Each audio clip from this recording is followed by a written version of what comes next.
Hi guys, and welcome to Bedtime History Relaxing. Tonight we drift into something that once carried prayer, smoke, trade, and transformation all at once. A single plant that quietly threaded itself through human history in ways you can still feel today if you pay attention to the air around you. You might not realize it, but you are already surrounded by the afterimage of its story. In rituals, in warnings, in memories, and in habits that once began as something entirely different. You're sitting in a space that feels calm and ordinary. Maybe your room is dimly lit. Maybe the world outside your window is already slowing down for the night. But as you settle in, imagine stepping backward through time, not quickly, but gently, like walking down a long, quiet slope where each step softens the noise of the present world ahead of you. Tobacco is not yet an industry. Not yet a product, not yet a controversy. It is simply a plant, growing in warm soil, its leaves broad and patient under ancient skies.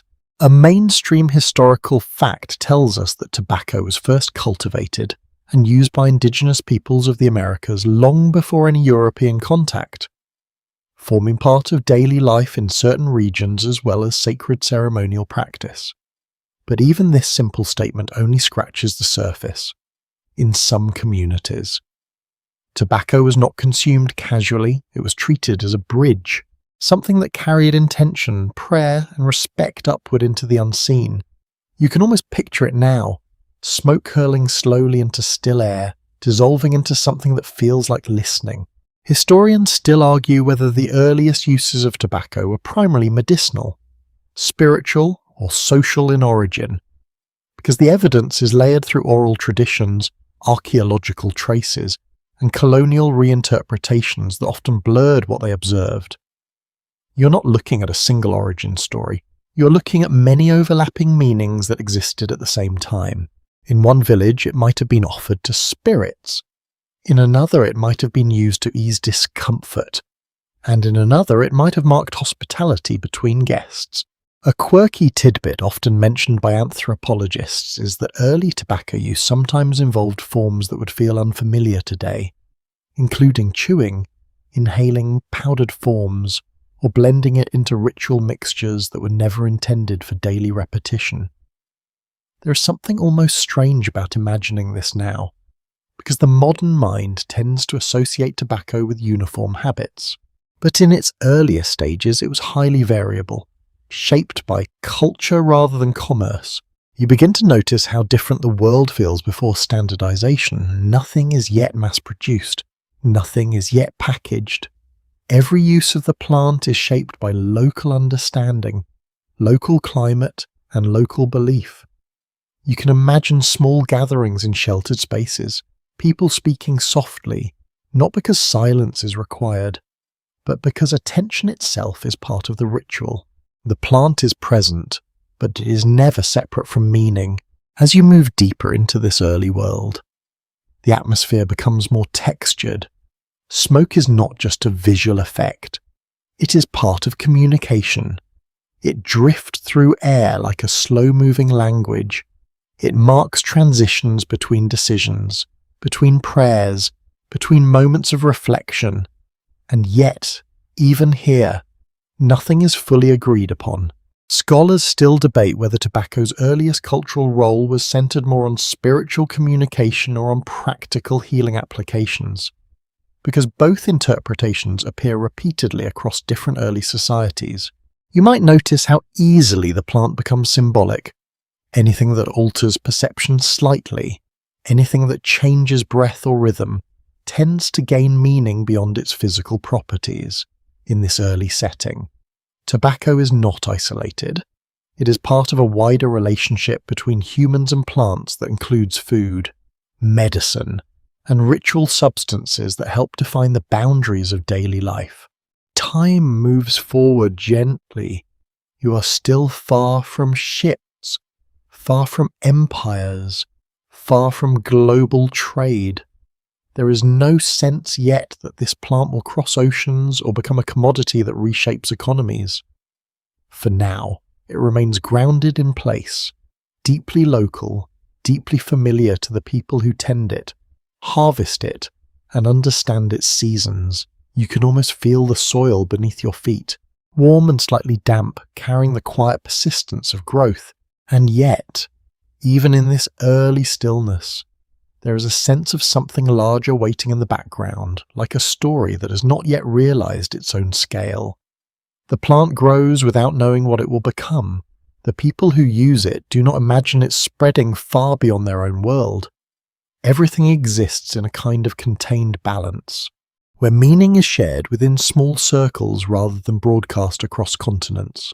You breathe in slowly, imagining the scent of leaves drying in the sun, the faint bitterness in the air, the calm rhythm of human hands preparing something that feels both ordinary and sacred. The world here is not fast, it is deliberate. Every action has weight, not because it is grand, but because it is close. And as this first layer of the story settles around you, you begin to understand something subtle. Before tobacco becomes anything else, before it is traded, taxed, regulated, or debated, it is simply part of human attention, a plant that people notice, a plant that people return to, a plant that quietly sits at the intersection of body, breath, and belief. You do not need to rush forward yet. The story has only just begun, and in this early quiet world, everything still feels open, unshaped, and full of possibility.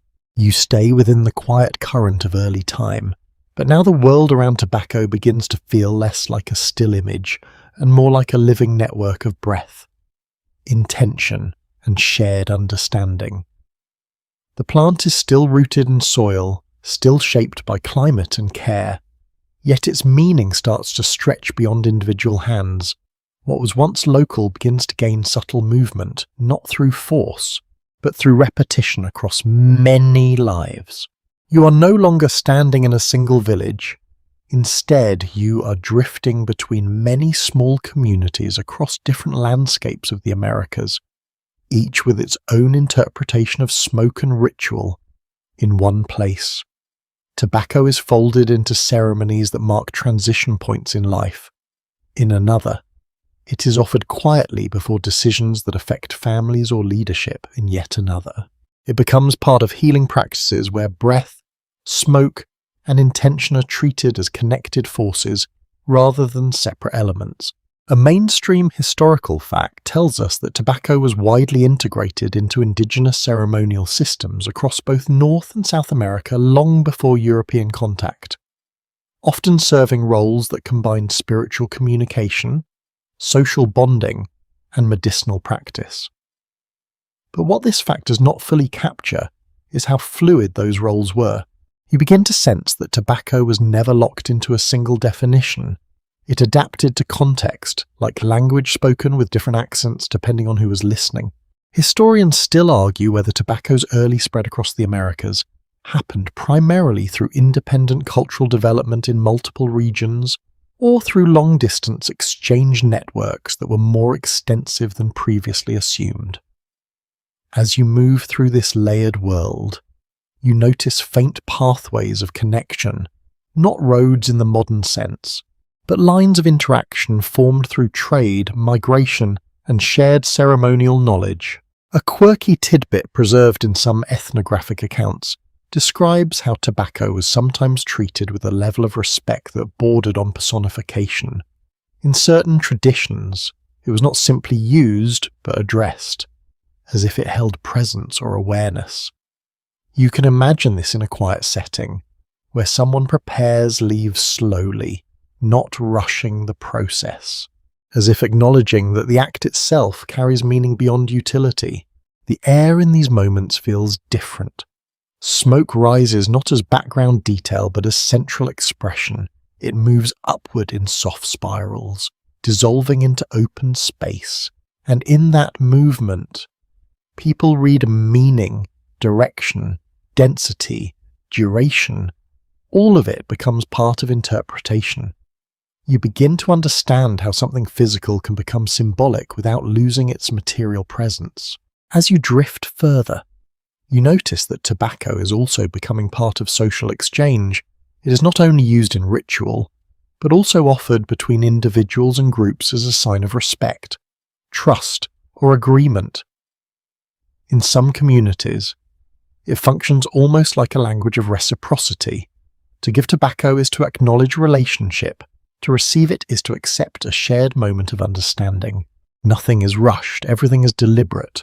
Scholars still debate whether these exchange practices were originally spiritual in origin and later extended into social diplomacy, or whether they emerged simultaneously as part of broader cultural systems where spiritual and social life were never clearly separated. From your perspective inside this world, the distinction feels less important than the rhythm itself. What matters is that tobacco moves between people, carrying intention as much as substance. You begin to notice how deeply sensory this world is. The smell of dried leaves, slightly bitter and earthy, lingers in storage spaces made from woven materials or carved wood. The sound of preparation is soft, almost meditative. Hands working slowly, tools simple and worn. Nothing feels industrial, everything feels patient. There is also a quiet discipline surrounding use. Tobacco is not constant, it is not background consumption. It appears at specific moments, almost like punctuation in the flow of daily life. This rhythm gives it weight. When it appears, attention shifts, conversations pause, focus narrows. You can feel how scarcity of use amplifies meaning. As time continues to drift forward, subtle variations emerge between regions. Climate shapes the plant itself, but culture shapes how it is understood. In warmer regions, it may be integrated into larger ceremonial cycles tied to agriculture and seasonal change. In others, it may be reserved for specific leaders or healers. There is no single standardized pattern, only a constellation of practices connected by shared recognition of the plant's significance. You also begin to sense that tobacco is already part of a larger human pattern that extends beyond this one plant. Across early societies, humans consistently identify certain natural elements as carriers of meaning, especially those that alter breath, perception, or attention. Tobacco fits into this broader pattern, not as an isolated case, but as one expression of a universal tendency to find symbolism in transformation. A faint emotional undertone begins to surface in these scenes. Not urgency, not tension, but quiet reverence. Even when used socially, tobacco carries a sense of pause. It interrupts ordinary rhythm, it asks for attention, and in that pause, people often reflect, speak carefully, or remain silent together. You start to understand why later observers would struggle to separate its social and spiritual dimensions, because in lived experience, they are intertwined. You move through another layer of time, and now the plant begins to appear in slightly more structured settings. Not yet empires, not yet global trade, but early forms of organized exchange within and between communities. Tobacco becomes something that can travel, something that can be carried, something that can represent more than itself when placed in the hands of another group. Even here, however, its meaning is not reduced. If anything, it expands. The further it travels, the more interpretations it accumulates. One group may see it as healing, another may see it as sacred offering, another may see it as social bond. All of these meanings coexist without contradiction, because the world has not yet narrowed interpretation into single definitions. You feel the transition beginning, though it is still far in the distance. Movement is increasing, exchanges becoming more frequent, networks are slowly forming. But for now, tobacco still belongs primarily to human relationship and human attention rather than systems of scale. And as this second layer settles, you carry with you a sense of quiet complexity. Nothing about the plant is simple. Even in its earlier stages, it is already multiple things at once, shaped by breath, belief, and connection. The world has not yet decided what tobacco will become, and in that uncertainty, there is a strange calm. You remain in that calm a little longer, before the story begins to widen further. You drift forward, still within the early world of tobacco, but something subtle has changed in the atmosphere. The plant is no longer only embedded in local life, it is beginning to appear in motion, carried by hands that move between regions, along rivers, across footpaths, through gatherings that connect one community to another. Nothing about this movement is loud or dramatic, it is quiet, almost invisible, but persistent enough to reshape how meaning travels. You are walking now through a landscape of shifting human presence. Small groups gather in open spaces, near water, or beneath sheltering trees. Tobacco is present, but it is no longer confined to a single setting. It moves with people, it moves between them, and with each transfer it gathers new associations, like a word spoken in different dialects that slowly accumulates layered meanings. A mainstream historical fact tells us that tobacco played a significant role in ceremonial life across many indigenous societies, often functioning as a medium of communication with spiritual forces or as a symbolic gesture of respect during social exchange. Yet what this fact does not fully capture is how flexible its role remained. You begin to notice that tobacco does not behave like a fixed object with one purpose. It behaves like a relational tool shaped by context and intention. And historians still argue whether tobacco's expansion across the Americas was driven more by cultural diffusion through migration and trade, or whether its ceremonial importance arose independently in multiple regions as a convergent cultural development. As you observe this world, the question feels less like a puzzle to solve and more like a reflection of how human societies naturally evolve similar symbolic systems when facing shared experiences of breath, healing, and social bonding.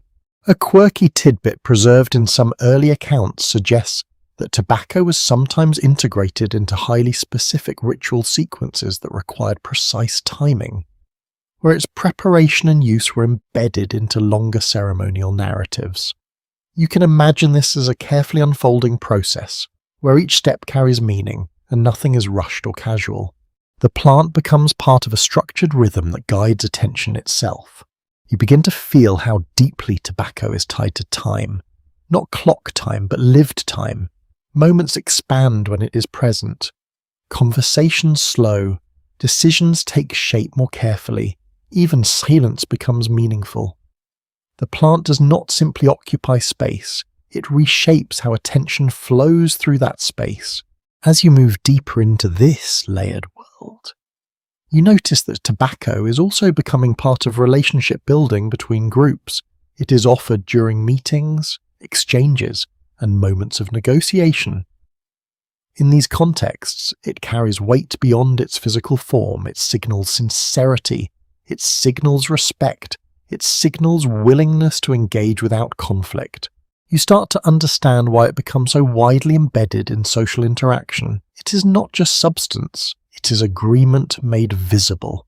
Scholars still debate whether this role as a diplomatic medium developed after its spiritual significance, or whether both aspects emerged together from a shared understanding of reciprocity and obligation.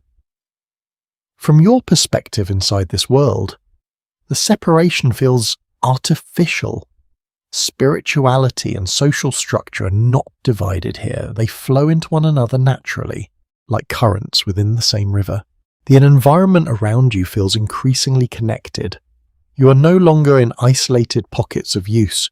You're beginning to see patterns, routes of movement, repeated gestures, shared practices that appear in slightly different forms across regions.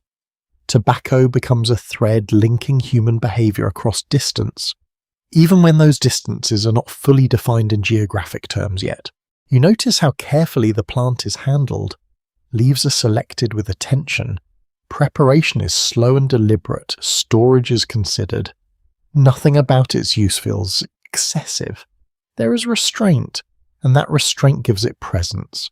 When something is not constantly consumed, It becomes more noticeable when it appears. A sense of balance defines this early stage. Tobacco is neither everywhere nor absent. It is present at key moments, and that selectivity reinforces its meaning. You begin to see how cultural systems often elevate significance through limitation rather than abundance. What is rare becomes meaningful. What is reserved becomes powerful. As you move further, you begin to notice subtle differences in interpretation between groups. In some places, tobacco is closely tied to healing practices, used alongside other plants and preparations that support physical or emotional restoration. In others, it is more tightly bound to ceremony and leadership, appearing in moments of collective decision-making or spiritual reflection. These variations do not create conflict, they create diversity within a shared symbolic framework. You also begin to sense how knowledge about the plant is transmitted. It is not written in fixed form, it is carried through teaching, observation, and participation. Younger members learn by watching, by assisting, by gradually understanding when and how the plant is used. Knowledge is embodied rather than recorded, which makes it adaptable but also deeply rooted in lived experience. There is something almost meditative in this system of transmission. Nothing is rushed. Understanding accumulates slowly, through repetition and presence. You can imagine how memory itself becomes shaped by this process, how attention is trained to notice subtle details, how respect for timing becomes part of cultural identity. As time continues to move forward, you begin to see the earliest hints of broader interaction between distant groups, not yet large-scale trade, but occasional contact, shared gatherings, or indirect exchange of goods and ideas. Tobacco sometimes appears in these exchanges as a valued item, not because of economic calculation, but because of its symbolic weight. And yet, even as it begins to travel further, does not lose its grounding. Its meaning remains tied to breath, to presence, to human attention. This is what makes its early history so distinctive. It is not yet separated from the people who use it. It is not yet abstracted into a commodity. It still lives within context. You start to feel a transition building quietly beneath the surface. The world is slowly widening. Distances are becoming more significant. Connections are becoming more frequent. The plant that once existed in localized meaning systems is beginning to move towards something larger, something that will eventually stretch far beyond its original cultural boundaries. But for now, you remain within this intermediate space, a world where tobacco is still deeply relational, still shaped by intention, still embedded in human presence rather than detached systems. You can almost feel the rhythm of it, steady and calm, like breathing that has not yet been accelerated by scale. And as this section settles, you carry forward a sense of continuity. Nothing here is broken, nothing here is sudden.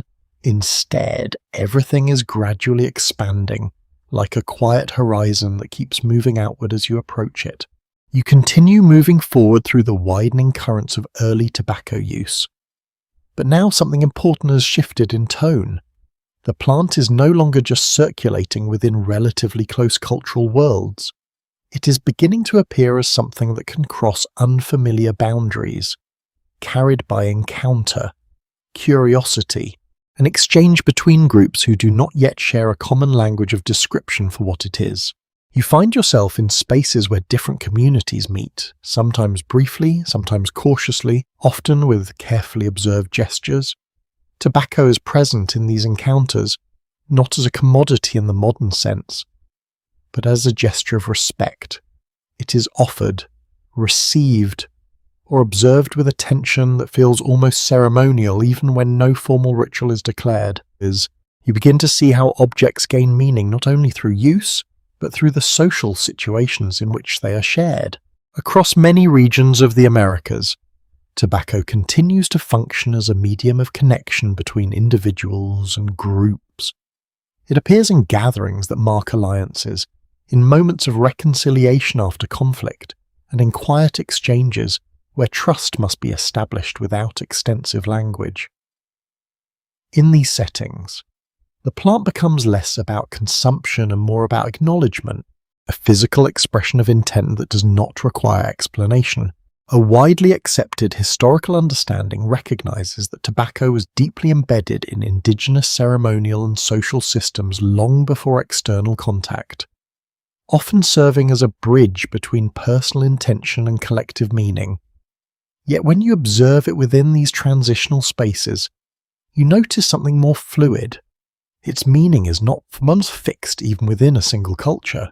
It shifts depending on who holds it, who offers it, and what moment it is placed into. There are moments when tobacco is prepared slowly in shared spaces, where attention is given to the process itself rather than the outcome. The act of preparing becomes part of communication. Hands move deliberately. Silence is not empty but structured. You begin to understand that in these contexts, meaning is not only spoken or acted out, but also embedded in pacing, in rhythm, in restraint. In some encounters, tobacco is observed carefully by outsiders encountering it for the first time. Early misunderstandings are inevitable. What one group sees as sacred offering may be interpreted by another as unfamiliar curiosity or simple material exchange. These differences in perception will later shape how the plant is recorded, described, and eventually transformed as it enters global awareness. There is ongoing scholarly discussion about whether tobacco's early role in diplomacy and exchange developed primarily from its spiritual significance, or whether its diplomatic function emerged independently as societies recognized its unique ability to mark trust and intention. From your perspective inside these lived moments, the distinction feels less important than the effect. Tobacco consistently slows interaction, adds weight to exchange, and introduces a sense of deliberation into human contact. A lesser-known detail preserved in some anthropological accounts describes how tobacco was sometimes incorporated into multi-step exchanges, where its movement between hands symbolized stages of agreement or relationship building. It was not simply given once and forgotten. It could move back and forth, marking progression in understanding. You can imagine this as a quiet choreography of trust unfolding over time. As you move deeper into this world, you begin to see early patterns of connectivity forming between distant regions. These are not formal trade routes yet, but they resemble pathways of familiarity. People remember where certain plants are valued. They remember how certain groups use them. Over time, these memories become guides for future interactions. Tobacco begins to travel along these human memories, carried not just physically but socially. You also notice that tobacco is beginning to be incorporated into more structured forms of leadership interaction. When decisions are made that affect multiple families or groups, its presence often marks the seriousness of the moment. It does not dictate outcomes, but it frames them. It creates a shared space of attention where speech is more deliberate and listening becomes more important than reaction. In parallel, variations in use continue to expand. In some regions, tobacco is more closely associated with healing practices that involve other botanical knowledge. In others, it remains tied to ceremonial cycles linked to seasonal change or social organization. These differences are not contradictions. They reflect a broad cultural flexibility that allows the plant to carry multiple meanings without collapsing into a single definition. You begin to sense that knowledge about tobacco is deeply relational. It is not separated from the people who use it. It is learned through participation, observation, and gradual inclusion. There are no fixed manuals. Instead, there are practices that are repeated until they become intuitive. This creates a form of cultural memory that is embodied rather than written, and therefore adaptable across generations. As you observe more closely, you notice how carefully attention is structured around the plant. It is never background noise. It interrupts ordinary rhythm. When it appears, people pause, conversations shift. Even emotional tone becomes more measured.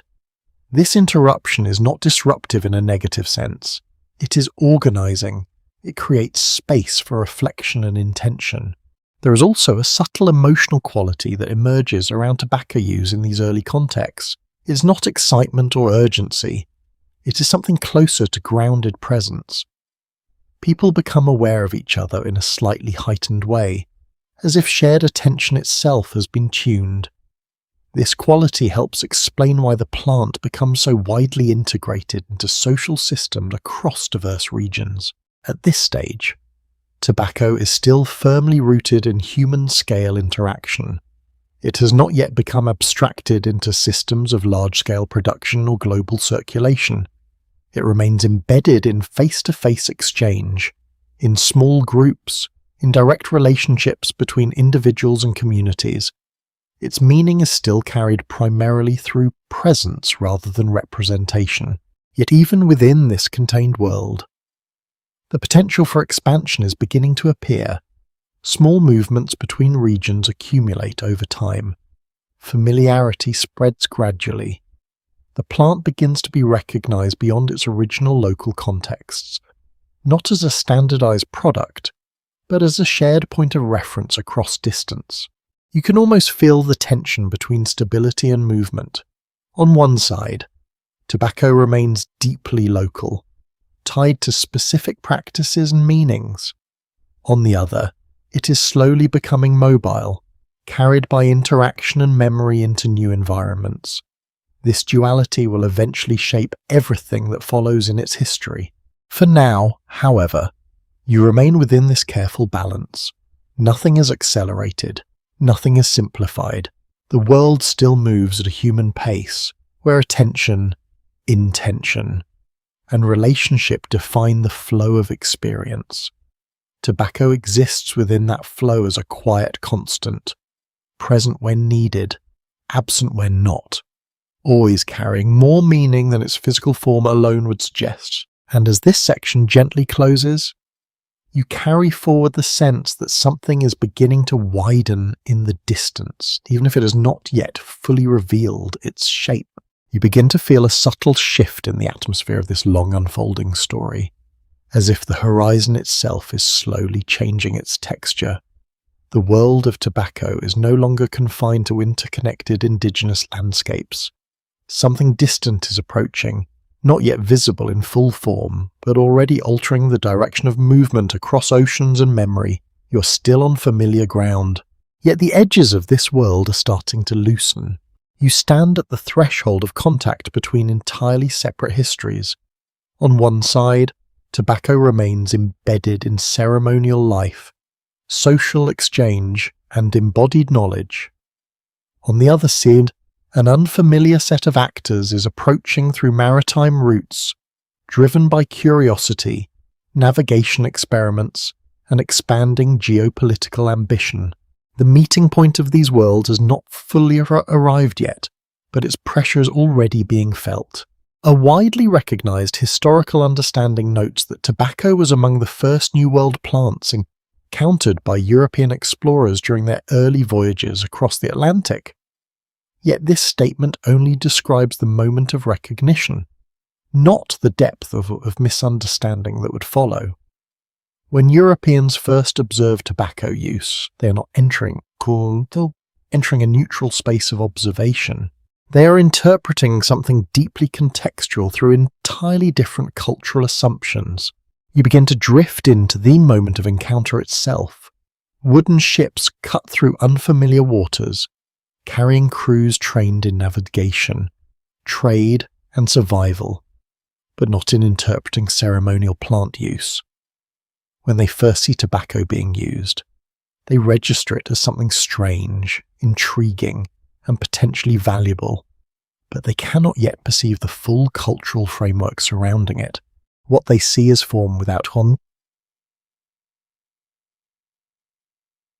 Historians still debate whether early European interpretations of tobacco leaned more toward curiosity, medical speculation, or economic opportunism during the initial phase of contact. The written accounts from this period reflect a mixture of fascination and confusion. Some observers describe it as a plant with unusual effects on the body. Others attempt to categorize it within existing medicinal frameworks. Very few recognize its spiritual or social significance in the societies that already understand it deeply. A lesser-known detail found in early travel logs describes how some explorers initially assumed tobacco smoke was part of a local environmental practice rather than a deliberate cultural act. This misreading is telling. It reveals how easily meaning can be missed when observation is detached from participation. You can almost imagine the scene where smoke rises slowly in warm air, and the observers interpret it as atmosphere rather than intention. As encounters increase, tobacco begins to move across cultural boundaries. It is no longer confined to its original environments. It is carried aboard ships, exchanged as novelty items, and introduced into European courts as something exotic and unfamiliar. At this stage, its meaning begins to fragment. In its place of origin, it remains deeply embedded in relational and ceremonial life in Europe.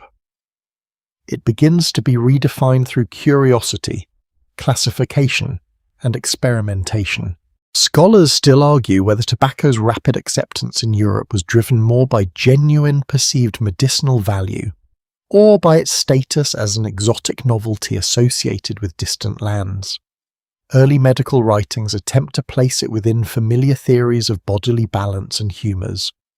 Physicians speculate about its ability to purify, to stimulate, or to restore equilibrium, or these interpretations often reveal more about European medical frameworks than about the plant itself. You move through early European spaces where tobacco begins to appear in controlled and experimental contexts. It is not yet fully normalized, but it is also not rejected. It occupies a strange middle ground between medicine, curiosity, and social experimentation. In some environments, it is carefully studied. In others, it becomes part of social gatherings where its effects are observed and discussed. A quirky tidbit recorded in early accounts describes how tobacco was sometimes treated as a kind of conversational centerpiece in elite gatherings, where guests would observe its effects on behavior and a mood as part of intellectual entertainment. You can imagine a dimly lit room filled with discussion, where smoke curls through candlelight and curiosity replaces certainty. As tobacco moves further into European society, its meanings continue to shift. It begins to detach from its original ceremonial context and enters new frameworks of interpretation. It becomes something that can be analysed, replicated, and eventually reproduced in controlled environments. This transformation marks a crucial turning point in its history, even if it's not immediately recognised as such. There is ongoing historical discussion about whether tobacco's early European adoption should be understood primarily as a medical misunderstanding, or as an early form of global cultural exchange shaped by asymmetrical knowledge systems. From your perspective inside this unfolding narrative, both interpretations coexist. What is clear is that the plant is no longer anchored in a single worldview. It is now moving between incompatible systems of meaning. You begin to sense the early formation of economic interest. Even before large-scale cultivation begins, there is already awareness that tobacco can be transported, exchanged, and valued in different contexts. This realization slowly transforms it from a cultural object into something that can circulate within emerging trade systems. At the same time, something important is being lost in translation. The ceremonial and relational frameworks that once defined tobacco's meaning are not fully carried across these boundaries. Instead, selected aspects are emphasized while others fade or become invisible to new observers. This selective perception will shape the next phase of its global journey. As you move further through this transitional moment, you notice how quickly interpretation begins to accelerate. What was once understood through slow, embodied practice is now being processed through written descriptions, classification systems, and institutional knowledge. The rhythm of understanding changes. It becomes faster, but also less complete. Yet even within this shift, tobacco still carries traces of its original presence. In certain settings, people continue to experience it as something that alters attention and creates pause. But the surrounding meaning has changed. It is now framed within curiosity, utility, and emerging economic potential. You are now standing at the edge of a major transformation. The plant that once moved gently through local relationships is about to enter global circulation. Ships, markets, and emerging trade networks are preparing to amplify its movement across distances it has never before crossed in such volume. But before that expansion fully unfolds, there is still a moment of uncertainty. Nothing is yet fully defined. Misunderstanding and fascination exist side by side. Different worlds are touching, but not yet aligned, and in that unstable space, tobacco begins its transformation into something larger than any single culture had originally imagined. You remain in this suspended moment, aware that the story is no longer local, but not yet fully global. The shift has begun, but its consequences are still forming in the distance. You move deeper into the early currents of global contact, where tobacco begins to leave the familiar contours of its native landscapes and enters a world that is still learning how to interpret difference. The plant is no longer only observed. It is now carried, described, classified, and slowly absorbed into unfamiliar systems of value. What was once embedded in lived ritual is now entering written records, courtly conversations, and emerging trade logic. You find yourself aboard early transatlantic voyages and coastal return routes, where the movement of goods is still uncertain, and every cargo holds both opportunity and misunderstanding. Tobacco is among those items that draws attention immediately. It is light, portable, and strangely adaptable. It does not resemble grain, metal, or cloth. It behaves differently in the imagination of those who first encounter it outside its cultural context.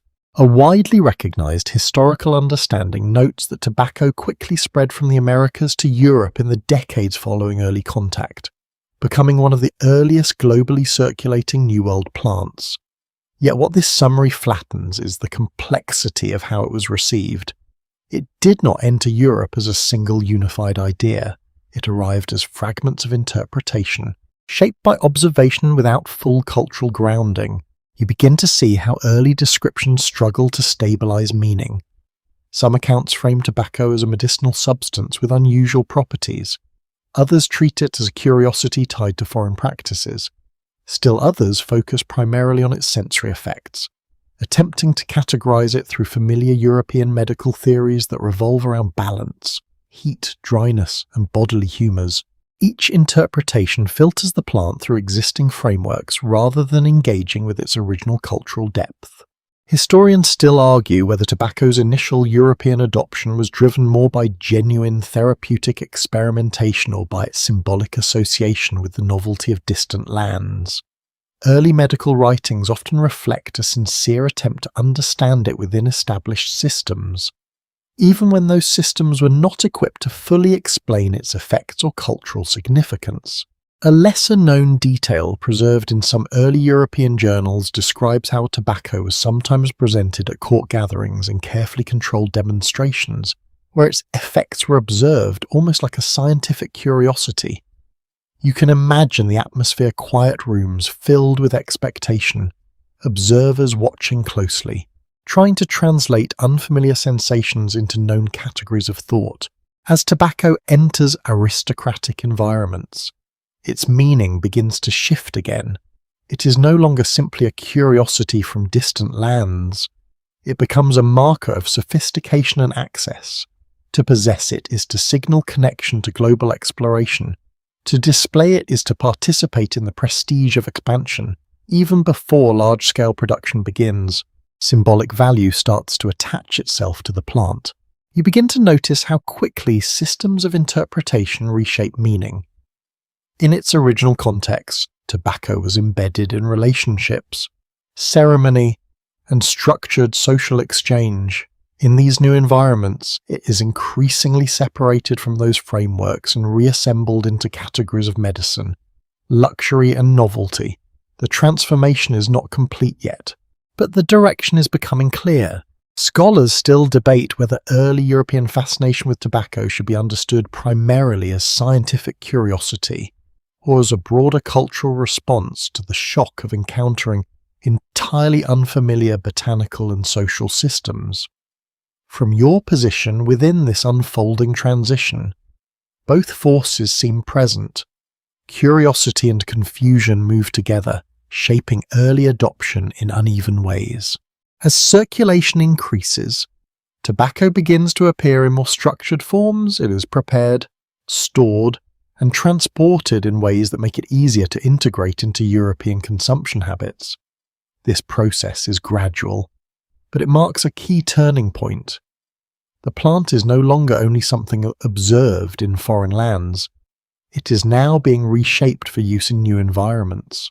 A quirky tidbit from early accounts describes how tobacco was sometimes stored alongside spices and luxury goods, not because of shared origin, but because of shared association with distant trade routes.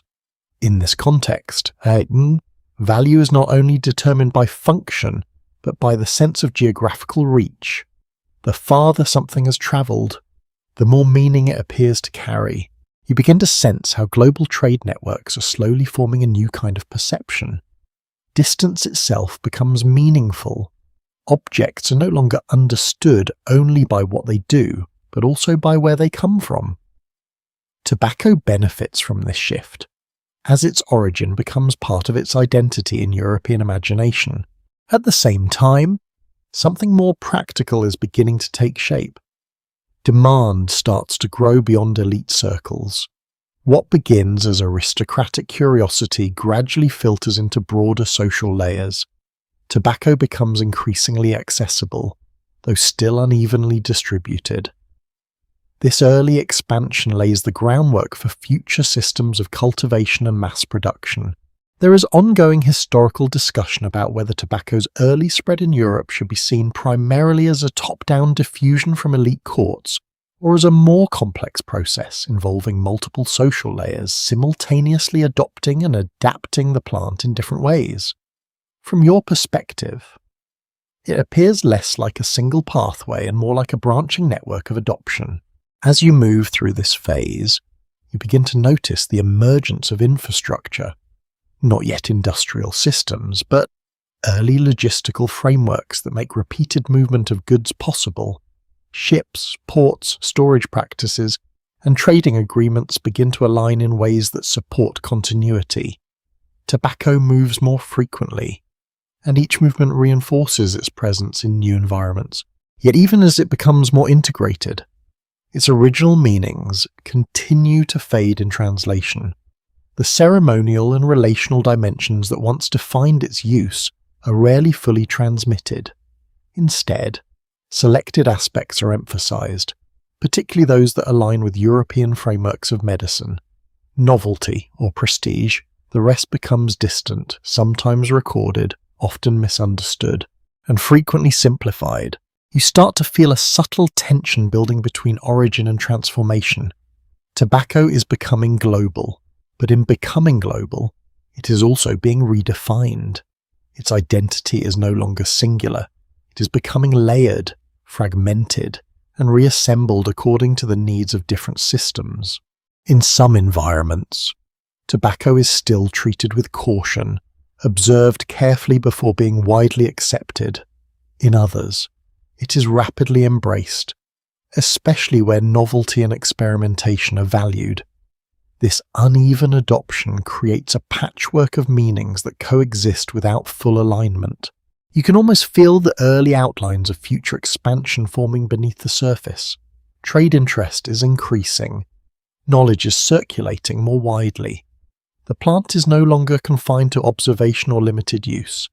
It is entering the early stages of structured demand. And yet, despite this acceleration, there is still a sense of incompleteness. The full economic transformation has not yet arrived. Large-scale cultivation systems have not yet fully formed.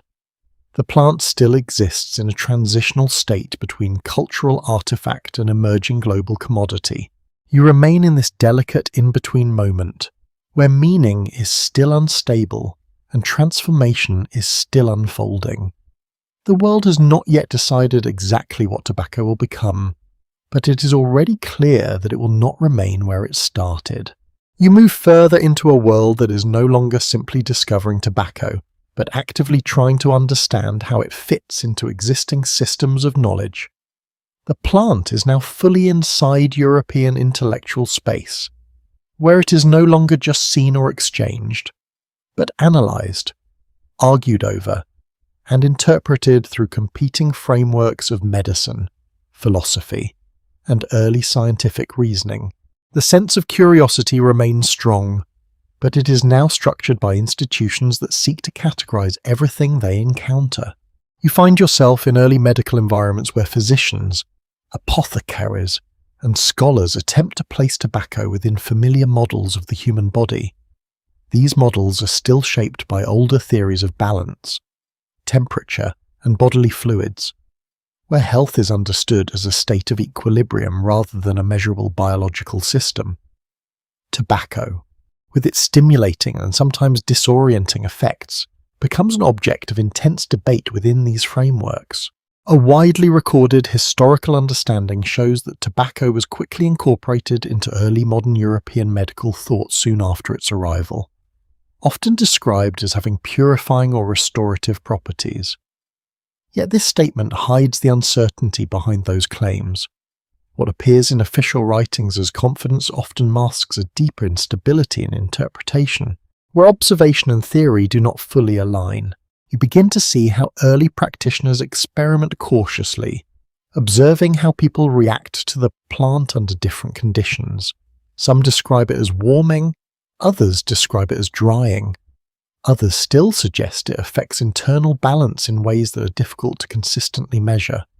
The language used is careful but inconsistent, revealing a system trying to adapt to something it does not yet fully understand. In quieter corners of this intellectual world, there are more skeptical voices. Some observers question whether the effects attributed to tobacco are consistent enough to justify medical classification at all. Others warn that novelty may be influencing judgment, that fascination with foreign substances can sometimes lead to overinterpretation. These early disagreements form the foundation of a long-lasting tension between enthusiasm and caution. A lesser-known detail preserved in early written accounts describes how tobacco was sometimes tested in highly controlled social settings, where participants would carefully document their own sensations over time. These early experiments were not standardized in the modern sense, but they reveal an emerging desire to move beyond anecdote towards systematic observation.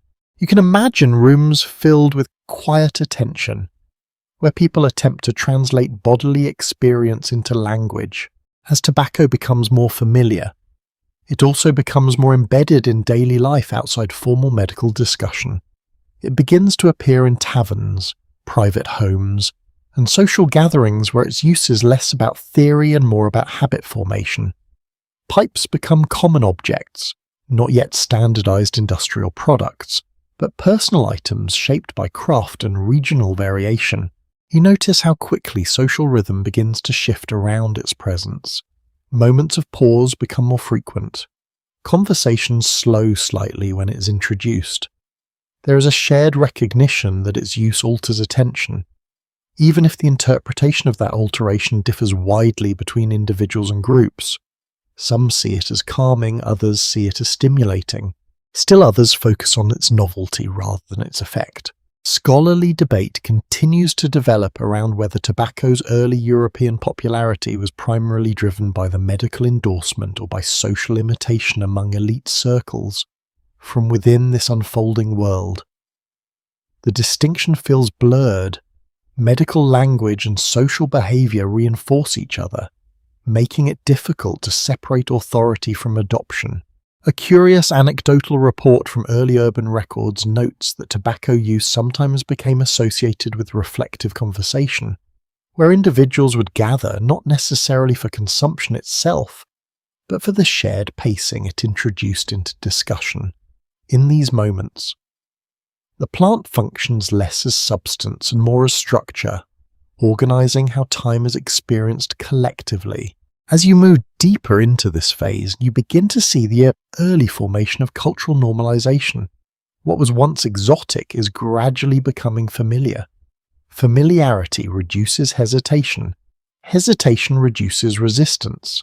Over time, repetition transforms novelty into routine. This process is subtle but powerful, and it begins to reshape how tobacco is perceived across different social layers.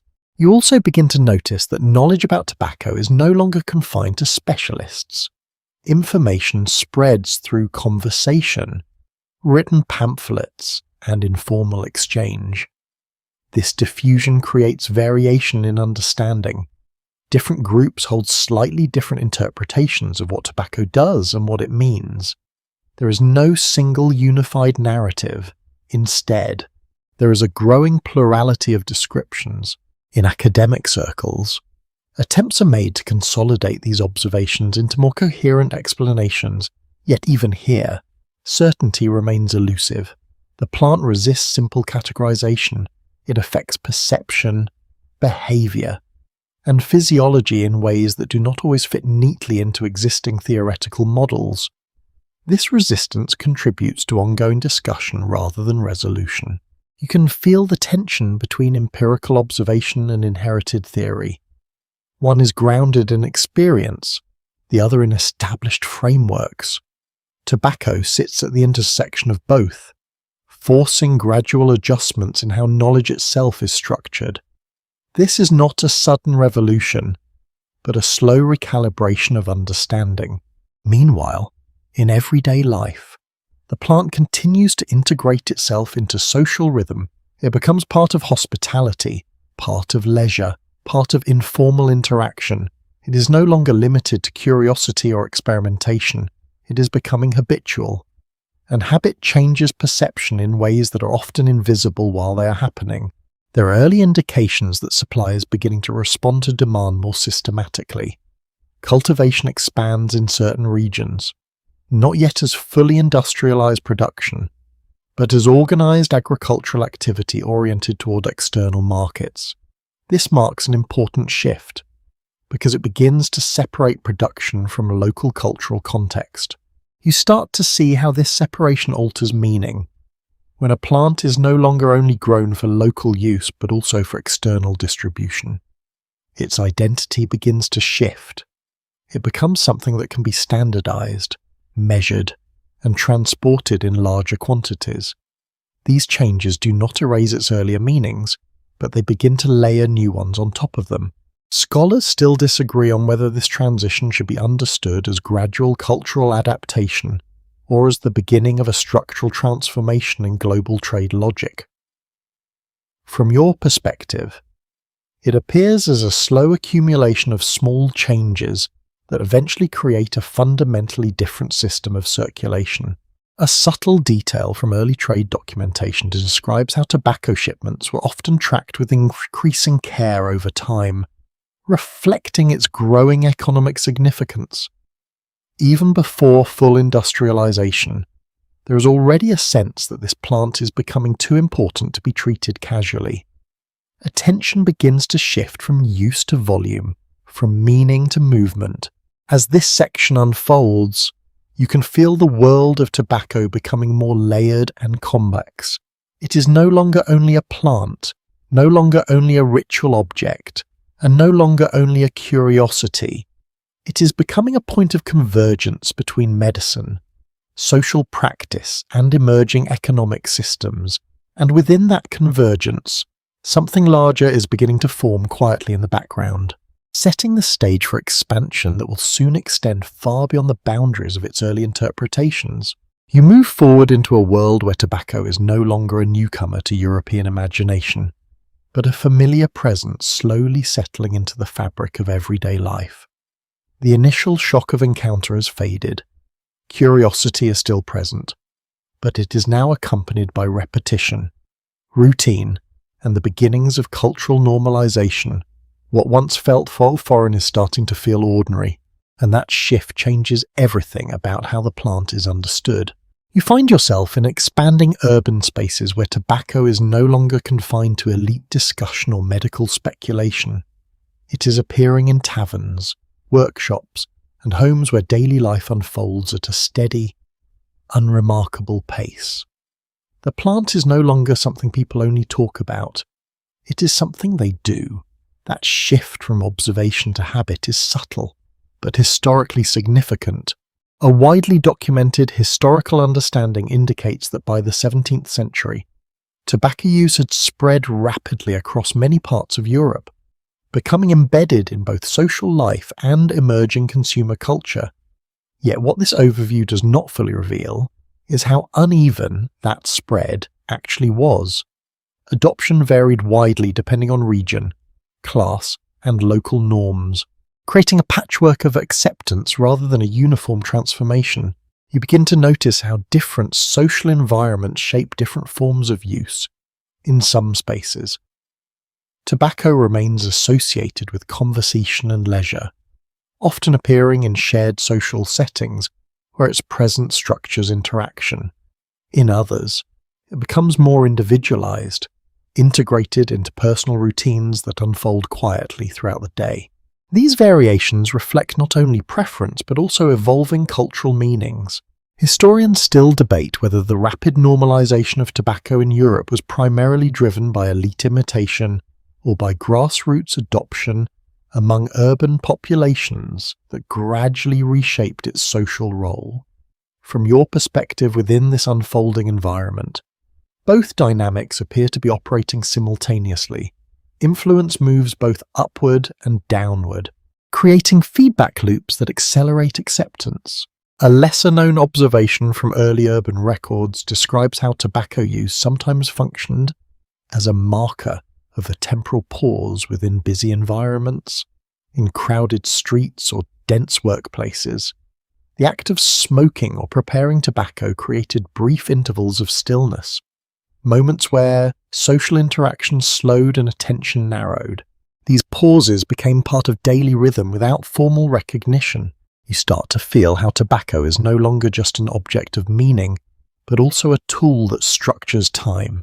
It introduces rhythm into environments that are otherwise continuous and fast-moving. This structuring effect contributes to its growing integration, because it aligns with human tendencies to create small, repeatable breaks within longer cycles of activity. As tobacco spreads further, it also begins to diversify in form. Different methods of preparation and consumption emerge in different regions. Pipes remain common, but new variations appear depending on available materials, craftsmanship traditions, and cultural preferences. This diversification reflects a broader pattern of adaptation, where a single plant generates multiple practices rather than a single standardized form. You also begin to see the early outlines of social differentiation linked to tobacco use. While it becomes widespread, it does not become uniform. Certain forms of consumption are associated with specific social groups, occupations, or environments. These associations are fluid but noticeable, contributing to subtle distinctions in behavior and identity.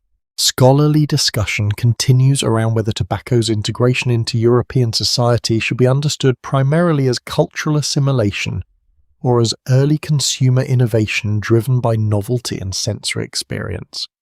In practice, these interpretations overlap. The plant spreads through both fascination and familiarity, through both curiosity and routine.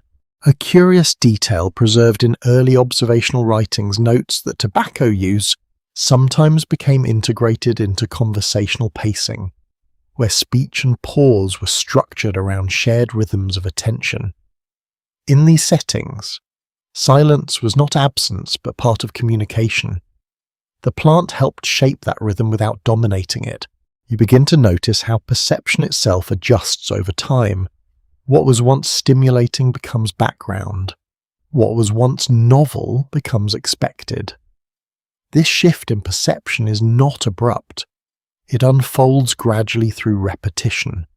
The more tobacco is used, the more it becomes part of environmental expectation rather than exceptional experience. At the same time, systems of production are beginning to evolve. Cultivation expands beyond its original contexts, gradually becoming more organized and oriented toward consistent supply. This does not yet resemble fully industrial agriculture, but it does represent a shift towards intentional scaling. The plant is no longer only grown for local or regional use. It's increasingly grown with broader distribution in mind. This change introduces new relationships between place and meaning. When cultivation expands, the connection between plant and origin becomes less immediate for those who consume it. Tobacco begins to circulate independently of the cultural systems that originally shaped its use. This separation allows for greater spread, but it also transforms how meaning is transmitted. You can sense the early formation of economic logic within this process. Value begins to attach not only to use, but also to availability, quantity, and movement. Tobacco becomes something that can be counted, transported, and traded with increasing regularity. These developments gradually reshape its identity within European systems. There is ongoing historical discussion about whether this phase of expansion should be seen as organic cultural diffusion or as the early emergence of global commodity logic that would later define much larger economic systems. From within the lived experience of this moment, it feels like both processes are unfolding together without clear separation. In everyday environments, tobacco continues to function as a social connector. It appears in shared spaces where interaction is informal and continuous. It also appears in more private settings where it becomes part of individual routine. This dual presence reinforces its stability within daily life, making it both social and personal at once. You begin to notice that with increasing familiarity, tobacco becomes less about explanation and more about assumption. People no longer question its presence. They incorporate it into existing patterns of behavior. This normalization is one of the key mechanisms through which widespread adoption takes hold. Even as acceptance grows, differences in perception remain.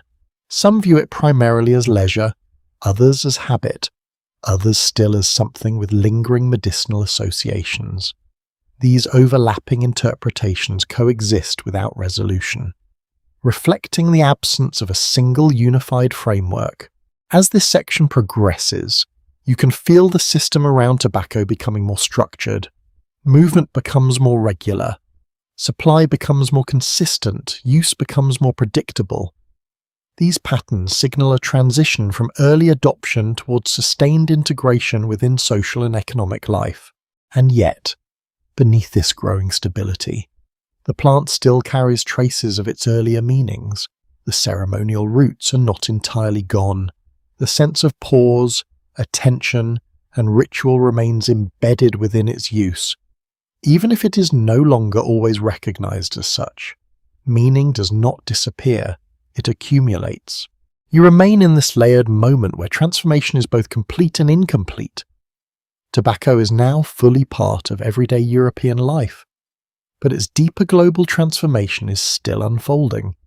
The next stage will push it beyond familiarity into systems of scale that will reshape its presence entirely. You move deeper into a world where tobacco is no longer just familiar, no longer just socially integrated, but increasingly tied to land itself in a far more systematic way. The plant that once moved through ritual exchange and early European curiosity is now being anchored into permanent agricultural structures. What was once flexible and culturally embedded is becoming fixed into patterns of production that reshape entire regions. You find yourself in early colonial landscapes where fields stretch outward in organized rows, replacing earlier, more varied uses of land. Tobacco is no longer simply gathered or cultivated for local communities. It is now being grown with deliberate focus on quantity, consistency, and export potential.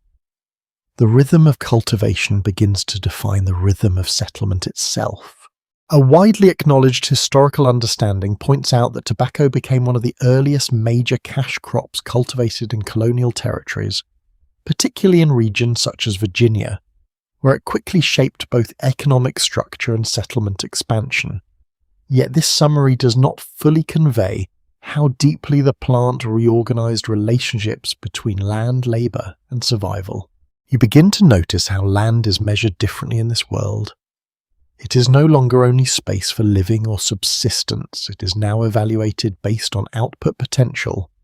Tobacco fields require careful planning, continuous labor, and seasonal coordination. The plant is sensitive, demanding, and profitable in ways that encourage expansion, even when conditions are difficult. Historians still debate whether the rapid expansion of tobacco cultivation in colonial regions was primarily driven by European demand or by the economic necessity of settlers seeking viable export crops in unfamiliar environments. From within this environment, both forces seem inseparable. Demand and survival reinforce each other, creating a cycle of expansion that accelerates over time. A lesser-known detail found in early colonial records describes how tobacco quality was often assessed through highly tactile and visual inspection methods, where experienced growers could distinguish value based on texture, color, and burn characteristics. You can imagine the careful attention involved. Hands moving slowly through dried leaves, evaluating subtle differences that would determine economic outcomes. As cultivation expands, so too does the need for structured labor systems. Tobacco is a labor-intensive crop, requiring continuous attention from planting to curing. This demand leads to increasingly organized systems of labor allocation across colonial estates. Work becomes tied directly to production cycles, and production cycles become tied to economic survival. You begin to sense how tobacco reshapes time itself within these environments. Seasons are no longer only natural cycles, they are economic rhythms. Planting, tending, harvesting, and curing define the year. Human activity becomes synchronized with the needs of the crop, creating a structured dependence that extends beyond individual farms. Scholarly discussion continues around whether tobacco's role in colonial economies should be understood primarily as an agricultural innovation or as a catalyst that intensified existing systems of labor exploitation. From your perspective within this unfolding landscape, the plant does not act alone, but it clearly amplifies structural pressures that were already forming. A curious observation preserved in early settler accounts notes that tobacco cultivation often required an almost constant negotiation between patience and urgency. Since the plant demanded careful timing but also responded strongly to market fluctuations, this tension creates a dynamic where agricultural practice and economic expectation are tightly intertwined. You start to notice how tobacco begins to influence patterns of settlement. Communities expand in response to productive land. Infrastructure slowly develops to support transport, storage, and shipment. Rivers and ports become critical pathways through which dried leaves move toward distant markets. Geography itself begins to be interpreted through the lens of export potential.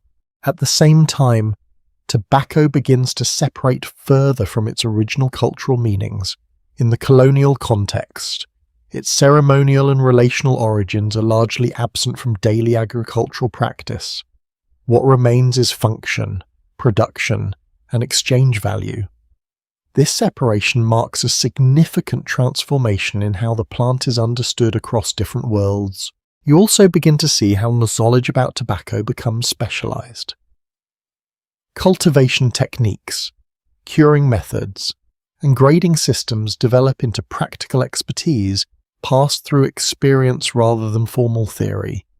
This knowledge is deeply embodied, tied to observation of soil, weather, and plant behavior over time.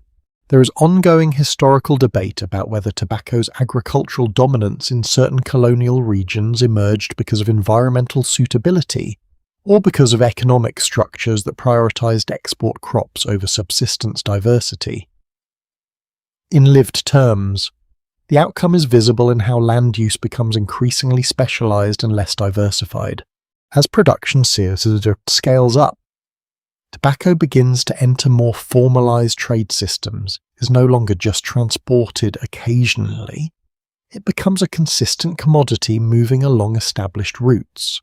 Storage, taxation, and pricing mechanisms begin to form around its circulation, embedding it further into economic systems that extend far beyond local control. You begin to feel our abstraction increases at this stage. Tobacco is no longer only a plant in the field, it is now a unit of value, a measurable output, a recorded quantity within administrative systems. This abstraction allows for expansion, but it also distances the plant from its original context of meaning. A lesser-known detail from early trade documentation describes how fluctuations in tobacco quality and yield could significantly affect entire local economies, creating cycles of prosperity and instability tied closely to agricultural conditions.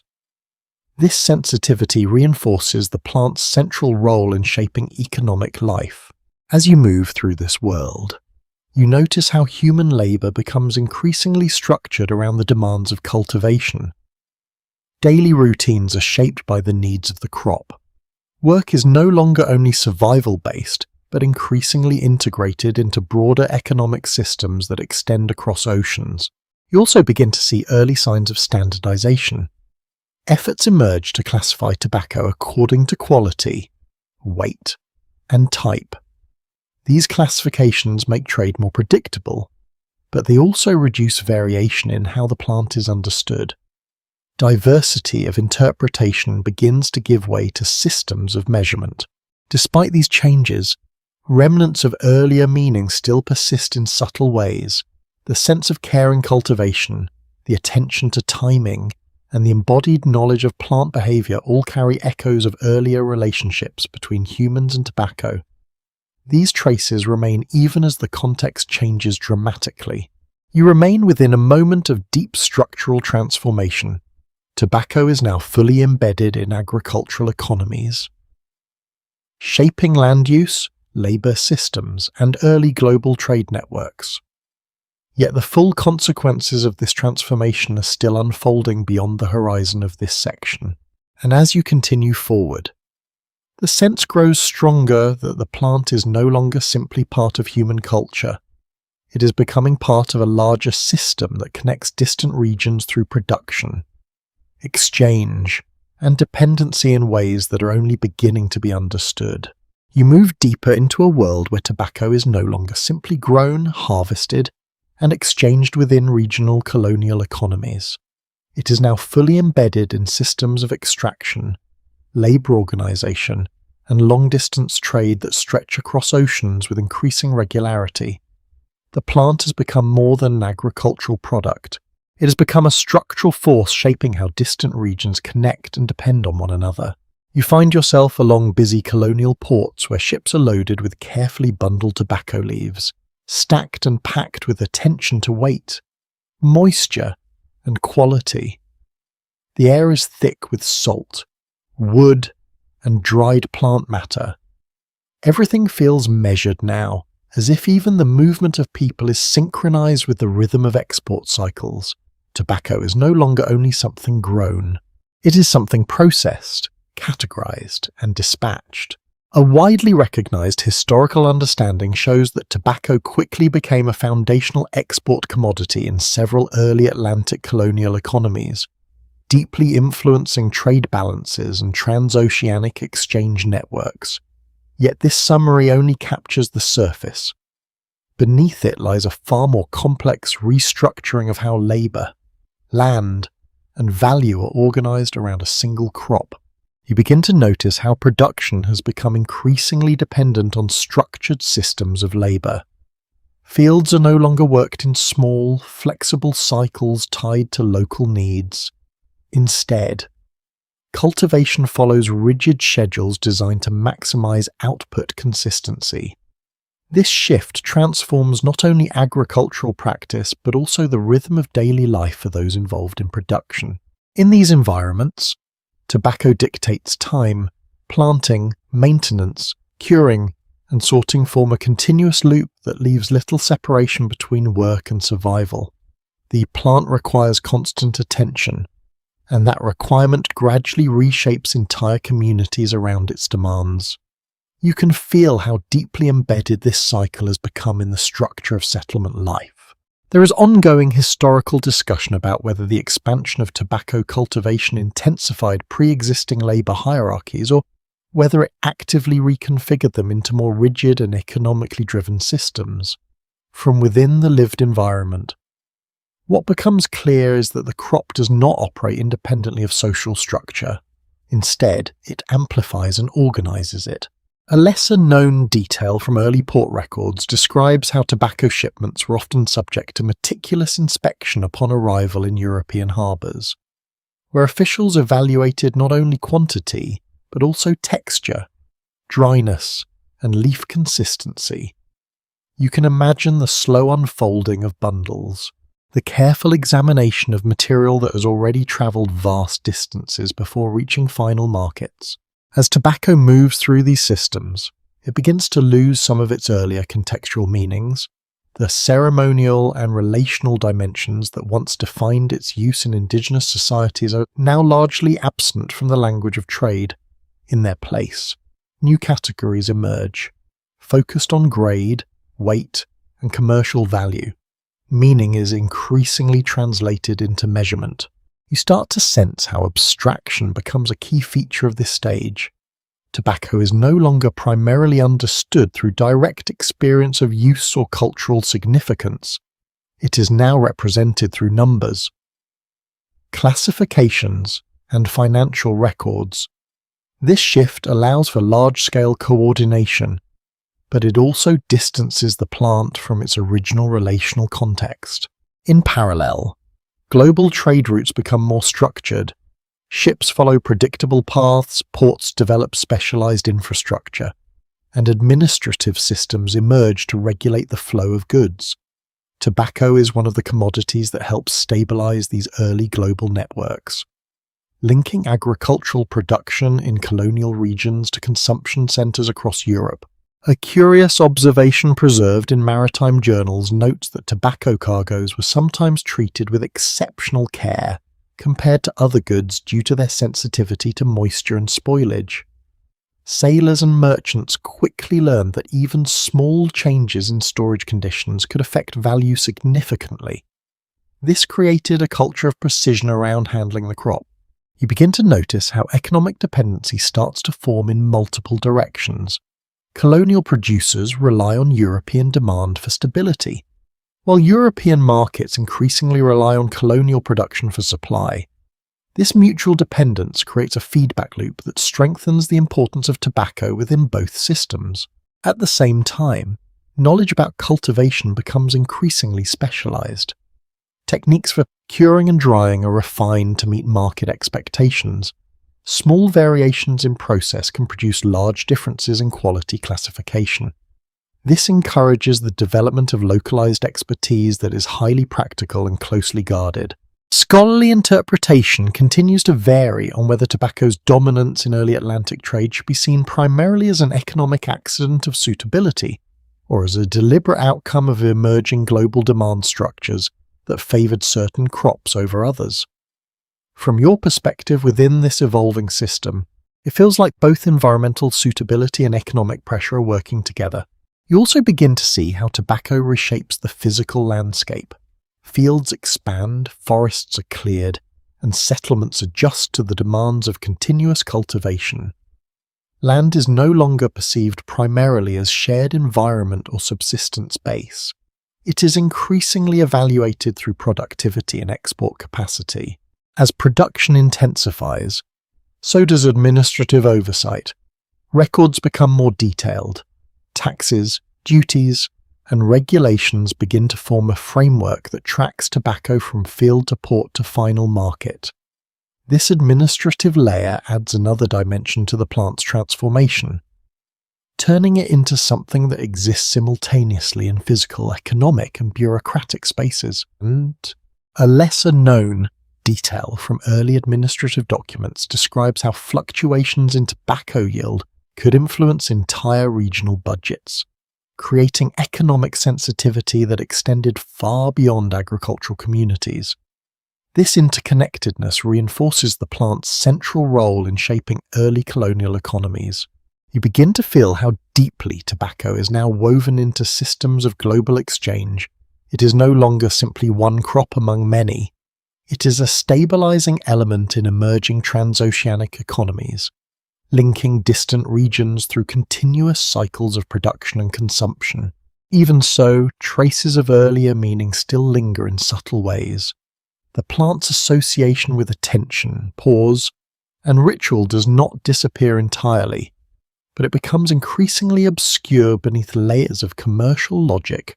It survives more in practice than in interpretation. You remain within a world where transformation is accelerating but not yet complete. Tobacco has become a central node in global trade, shaping economic systems and labour structures across continents. Yet the full cultural and social consequences of this transformation are still unfolding beyond the current horizon. And as you move forward, you can feel the system tightening, becoming more interconnected, more structured, and more dependent on the steady circulation of a single plant that once moved only through quiet human exchange. You move into a phase where tobacco is no longer just a colonial export crop or a growing European habit. It is now becoming a global connective substance, binding distant continents into a single expanding web of exchange. The world you are entering feels larger, more coordinated, and more dependent on movement across oceans than anything you've seen so far. Tobacco is not just travelling, it's actively shaping the architecture of global trade itself.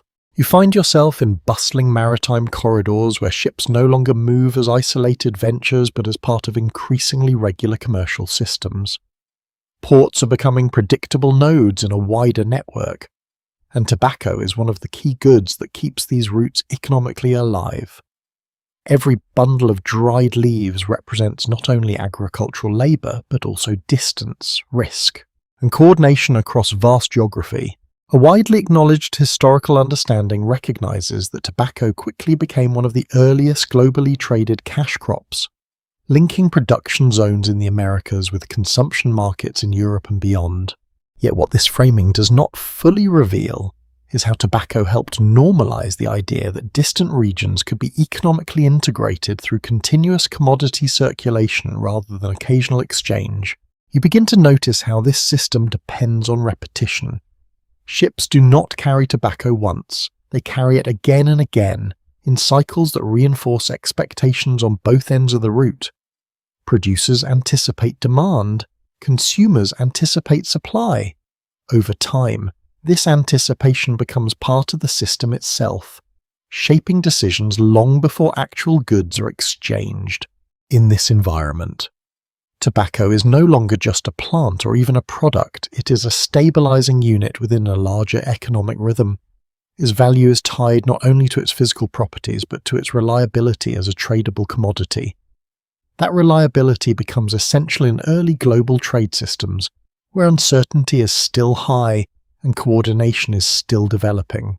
There is ongoing historical discussion about whether tobacco's role in early globalization should be understood primarily as a driver of economic integration or as a byproduct of expanding European maritime ambition. From within the lived structure of this world, both forces appear inseparable. Expansion creates demand, and demand reinforces expansion. A lesser-known detail found in early shipping logs describes how tobacco cargoes were often prioritized for careful storage placement within ships due to their sensitivity to environmental conditions. This attention reveals something important about early global trade. Even as systems scale up, they remain highly dependent on fragile material realities that require constant care. As tobacco moves more frequently across oceans, it begins to influence financial systems as well. Credit, pricing, and taxation structures increasingly take tobacco into account as a predictable source of value. In some regions, future harvests are already informally accounted for in economic planning long before they are physically produced. This creates a forward-looking dimension in trade that extends beyond immediate exchange. You start to feel how deeply time itself is being reorganized. Tobacco production operates on agricultural cycles, but its economic life extends beyond those cycles into continuous anticipation. Markets respond not only to current supply, but to expected future yields. This creates a layered sense of time where past harvests, present shipments, and future expectations all interact. Scholarly interpretations continue to differ on whether tobacco should be seen as one of the primary catalysts of early modern globalization, or as one component among many reinforcing broader shifts in maritime trade.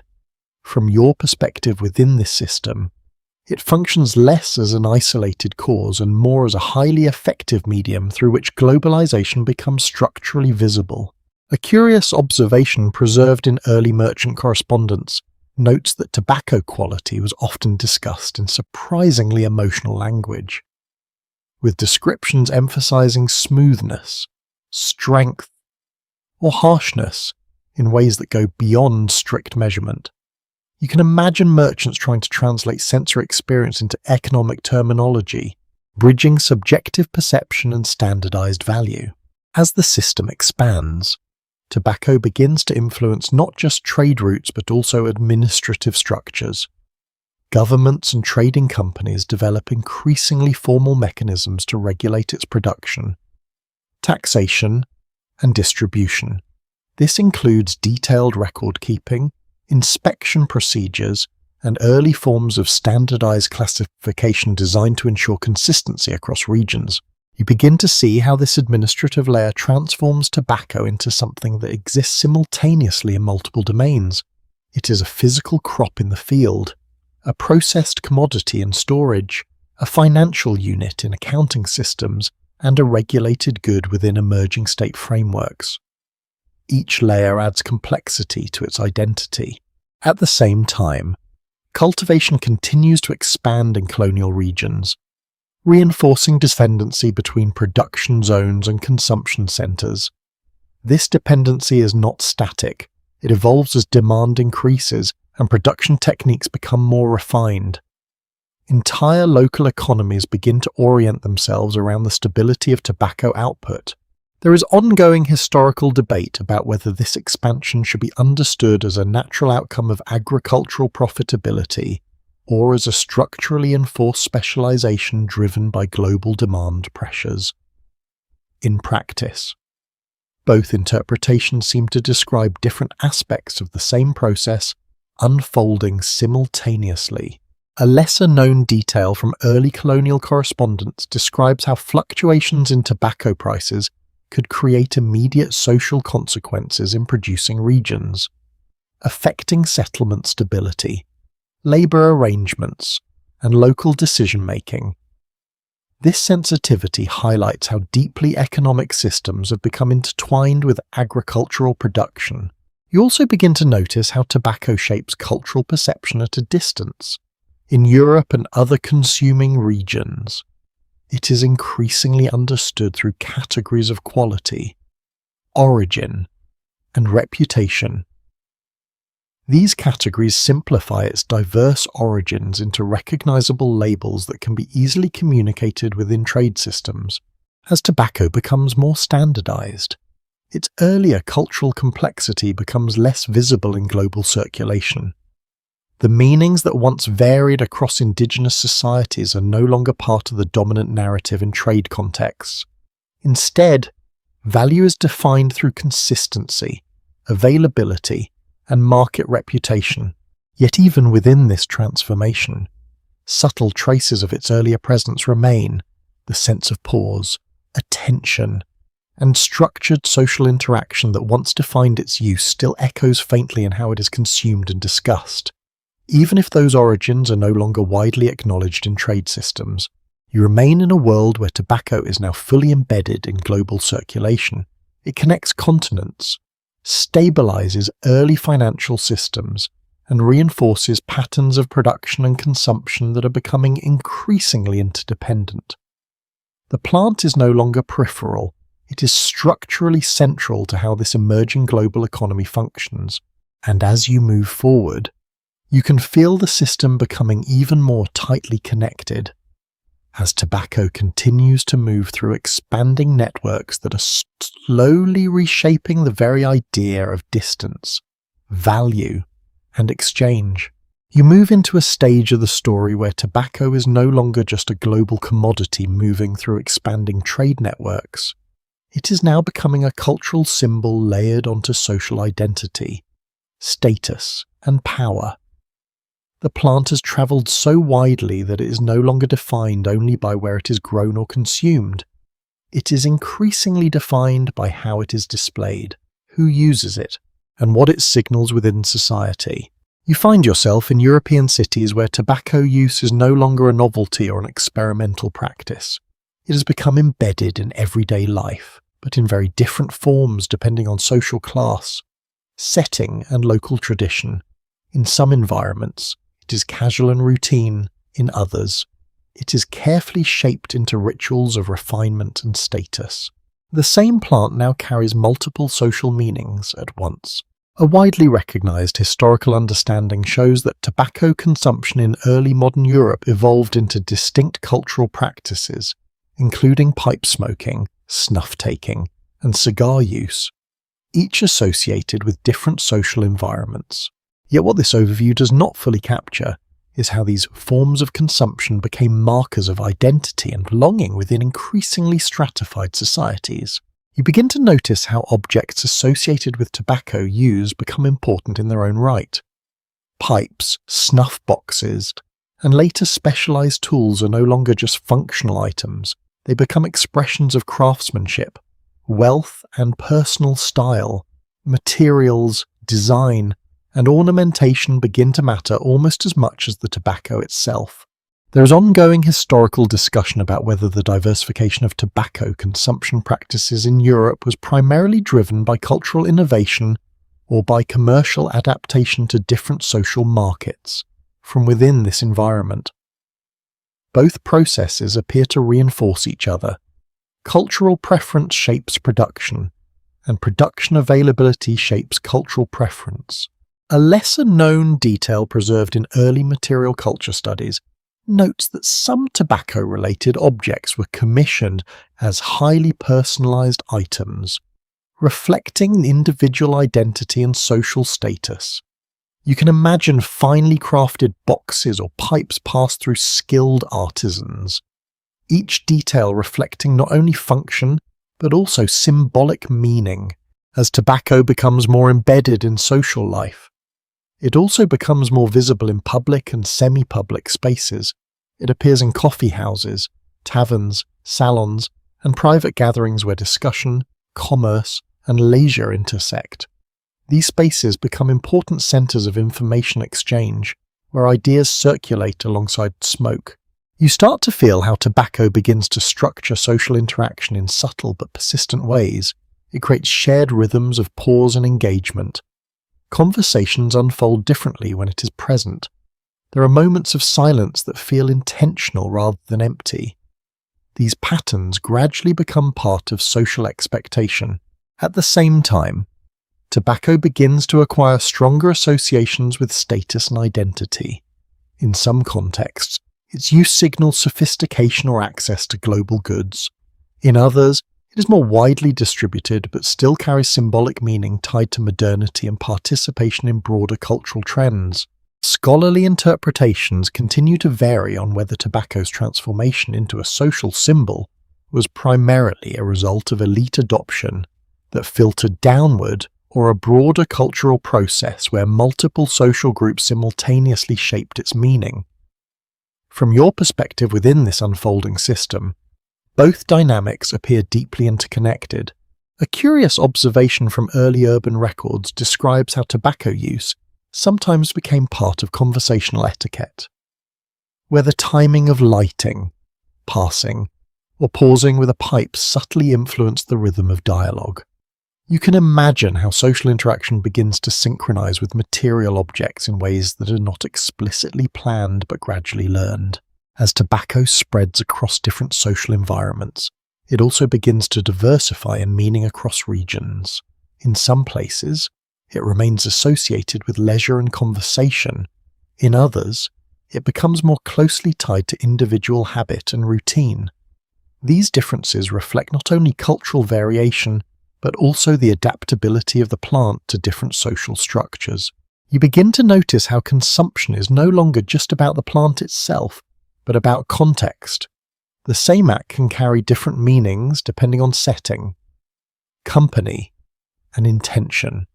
This flexibility contributes to tobacco's deep integration into social life, because it can adapt to multiple roles without losing relevance. At the same time, production systems continue to expand in colonial regions, reinforcing the global flow of tobacco into European and other markets. This expansion increases availability, which in turn accelerates normalization. As access grows, the plant becomes less exceptional and more routine, further embedding it into daily life. There is ongoing historical debate about whether tobacco's widespread adoption in Europe should be understood primarily as a result of supply expansion or as a cultural transformation driven by changing social practices. In practice, both forces operate together, creating a reinforcing cycle of availability and adoption. A lesser-known detail from early commercial records describes how tobacco quality classifications began to influence not only pricing but also consumer perception, shaping expectations about what different grades of tobacco should feel like. This creates an early form of standardized sensory expectation tied to global trade systems. You also begin to see how tobacco interacts with emerging forms of modern identity. It becomes part of how individuals present themselves in social settings, consciously or unconsciously signaling belonging to certain cultural or economic groups. These signals are subtle but widely recognized within their contexts. As this process continues, tobacco becomes increasingly detached from its original cultural meanings. The ceremonial and relational contexts that once defined its use are largely absent from these new social environments. What remains is a transformed set of practices shaped by commerce, habit, and social signaling. Yet even within this transformation, traces of its earlier role persist in indirect ways. The sense of pause, attention, and shared presence that once defined its ceremonial use still appears in the structure of social interaction, even if its origins are no longer recognized. You remain within a world where tobacco is now fully integrated into social and economic systems. It is no longer an external novelty or a distant commodity. It is part of identity, daily rhythm, and global circulation. The plant now operates simultaneously as substance, symbol, and system, and as you move forward, you can feel how deeply it has become embedded in the structure of modern life, setting the stage for even more complex transformations in production. Perception and control. You move into a world where tobacco is no longer simply a shared social habit or a marker of status within European life.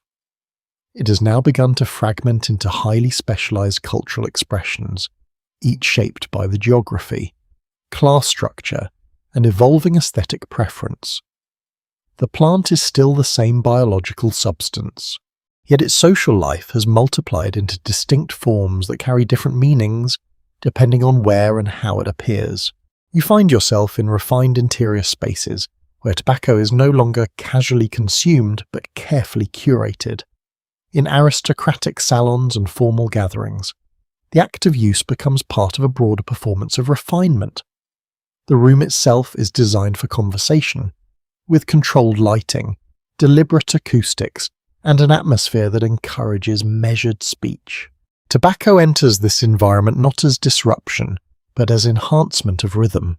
In these settings, powdered tobacco, often taken as snuff, becomes especially prominent among elite circles. The gesture of taking it is subtle, almost ritualized in its restraint. It does not dominate the room. Instead, it punctuates it. Small personal containers, often elaborately crafted, accompany this practice, turning consumption into a display of taste, craftsmanship, and social positioning. You begin to notice how material objects surrounding tobacco use take on increasing significance. Containers, tools, and accessories are no longer secondary. They become extensions of identity. Their design reflects wealth, education, and alignment with prevailing cultural trends. In some cases, they circulate as gifts, reinforcing social bonds through carefully chosen material expression. Within historical accounts of early modern elite culture, there is repeated emphasis on how imported tobacco products and related paraphernalia became embedded in systems of hospitality and diplomatic interaction. These objects were not merely functional. They carried symbolic weight, often used to signal familiarity with global exchange and participation in emerging international networks. At the same time, patterns of use begin to diverge across different social strata. In urban working environments, pipe smoking becomes more common, integrated into daily pauses between labour and conversation. In commercial districts, it appears in informal gatherings where information and trade knowledge are exchanged. Each setting develops its own rhythm of use, shaped by practical constraints and social convention. You can feel how tobacco is now functioning as a social interface. It creates shared moments of pause that structure interaction without requiring formal agreement. Conversations slow, attention shifts, and temporary equality of presence emerges within otherwise stratified environments. The plant becomes a quiet organizer of time and attention. In some cultural circles, tobacco begins to be associated with intellectual life. Coffee houses and similar meeting spaces become centers where discussion, debate, and exchange of ideas occur alongside consumption. The plant is present not as subject, but as atmosphere, contributing to a shared environment of reflection and discourse. Across different regions, consumption styles continue to diversify. Pipes remain widespread, but their forms vary significantly depending on available materials and craftsmanship traditions. Some are simple and utilitarian, while others are highly decorative, reflecting local artistic styles and personal identity. This variation reinforces the adaptability of tobacco across cultural contexts. As these practices spread, they begin to stabilize into recognizable social patterns. Certain forms of use become associated with specific environments, while others become markers of particular social behaviors. These associations are not fixed, but they are persistent enough to shape expectation and recognition within communities. You begin to notice how normalization operates through repetition. The more frequently tobacco appears in social settings, the less it requires explanation. Its presence becomes assumed rather than introduced. This shift marks an important stage in cultural integration, where novelty fades into background structure. At the same time, production systems in colonial regions continue to expand in response to growing and diversified demand. Agricultural practices become increasingly organized around export requirements, while processing methods adapt to meet varying consumption preferences across regions. The plant's journey from field to user becomes more complex and more systematized. Economic structures surrounding tobacco grow alongside its cultural presence. Pricing mechanisms, trade classifications, and quality grading systems become more refined. These systems do not only measure value, they actively shape perception, influencing how different forms of tobacco are understood before they are even used. Within some early commercial records, there are descriptions of how variations in leaf quality were associated with distinct consumer expectations, creating a layered understanding of what the product should deliver. These expectations feed back into production practices, reinforcing standardization over time. You also begin to sense how tobacco contributes to the formation of early modern consumer culture. It is no longer only something that is used. It is something that is chosen, compared, and discussed. This introduces a new dimension of preference into everyday life, where selection becomes part of identity expression. Across different societies, tobacco continues to carry multiple meanings simultaneously. It is leisure in one context, routine in another, and status in yet another. These overlapping interpretations coexist without full resolution, reflecting the flexibility of the plant as it moves through increasingly complex social systems. There is ongoing scholarly reflection on whether this diversification of tobacco use represents cultural enrichment or early signs of homogenization driven by expanding trade systems. From within the lived environment of the period, both processes appear to unfold at once, creating a layered and sometimes contradictory cultural landscape. You remain in a world where tobacco is deeply embedded in both material and social life. It shapes objects, spaces, interactions, and rhythms of attention. Yet it is also increasingly shaped by systems of production and exchange that extend far beyond any single location. And as this section closes, you can feel the structure around tobacco becoming more intricate, more interconnected, and more embedded in the everyday fabric of early modern existence. Setting the stage for even broader transformations ahead, you move into a world where tobacco is no longer simply a social habit or a cultural marker. It has now entered a phase where machinery, scale, and early industrial thinking begin to reshape its entire existence. The plant is still rooted in agriculture, still dependent on soil and climate, but the systems surrounding it are becoming increasingly mechanical, organized, and standardized. Something fundamental is changing in how human effort is organized around it.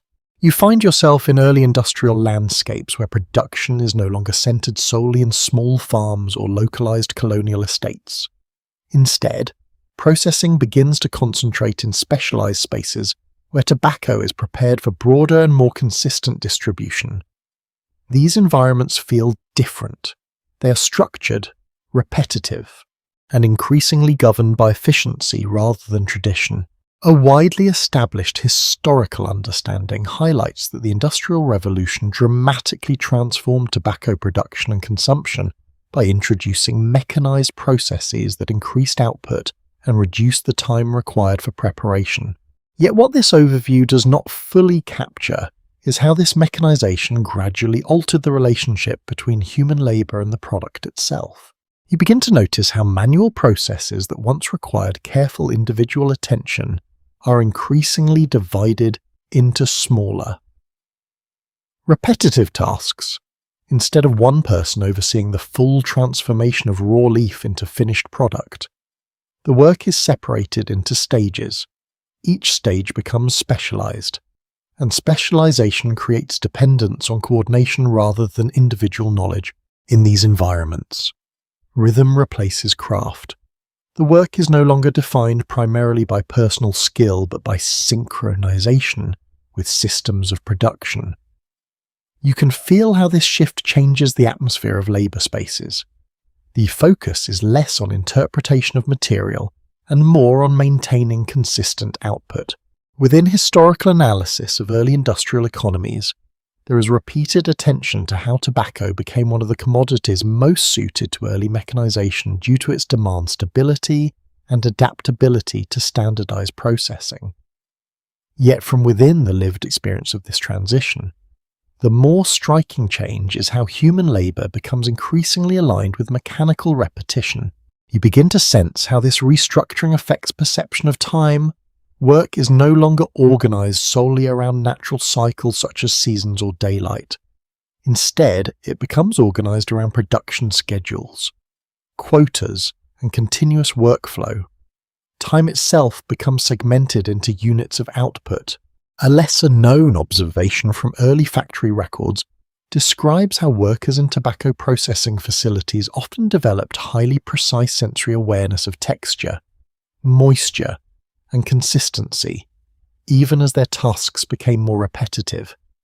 This creates an interesting tension between mechanization and embodied skill, where human perception adapts to industrial rhythm rather than disappearing entirely. At the same time, consumption patterns continue to evolve in parallel.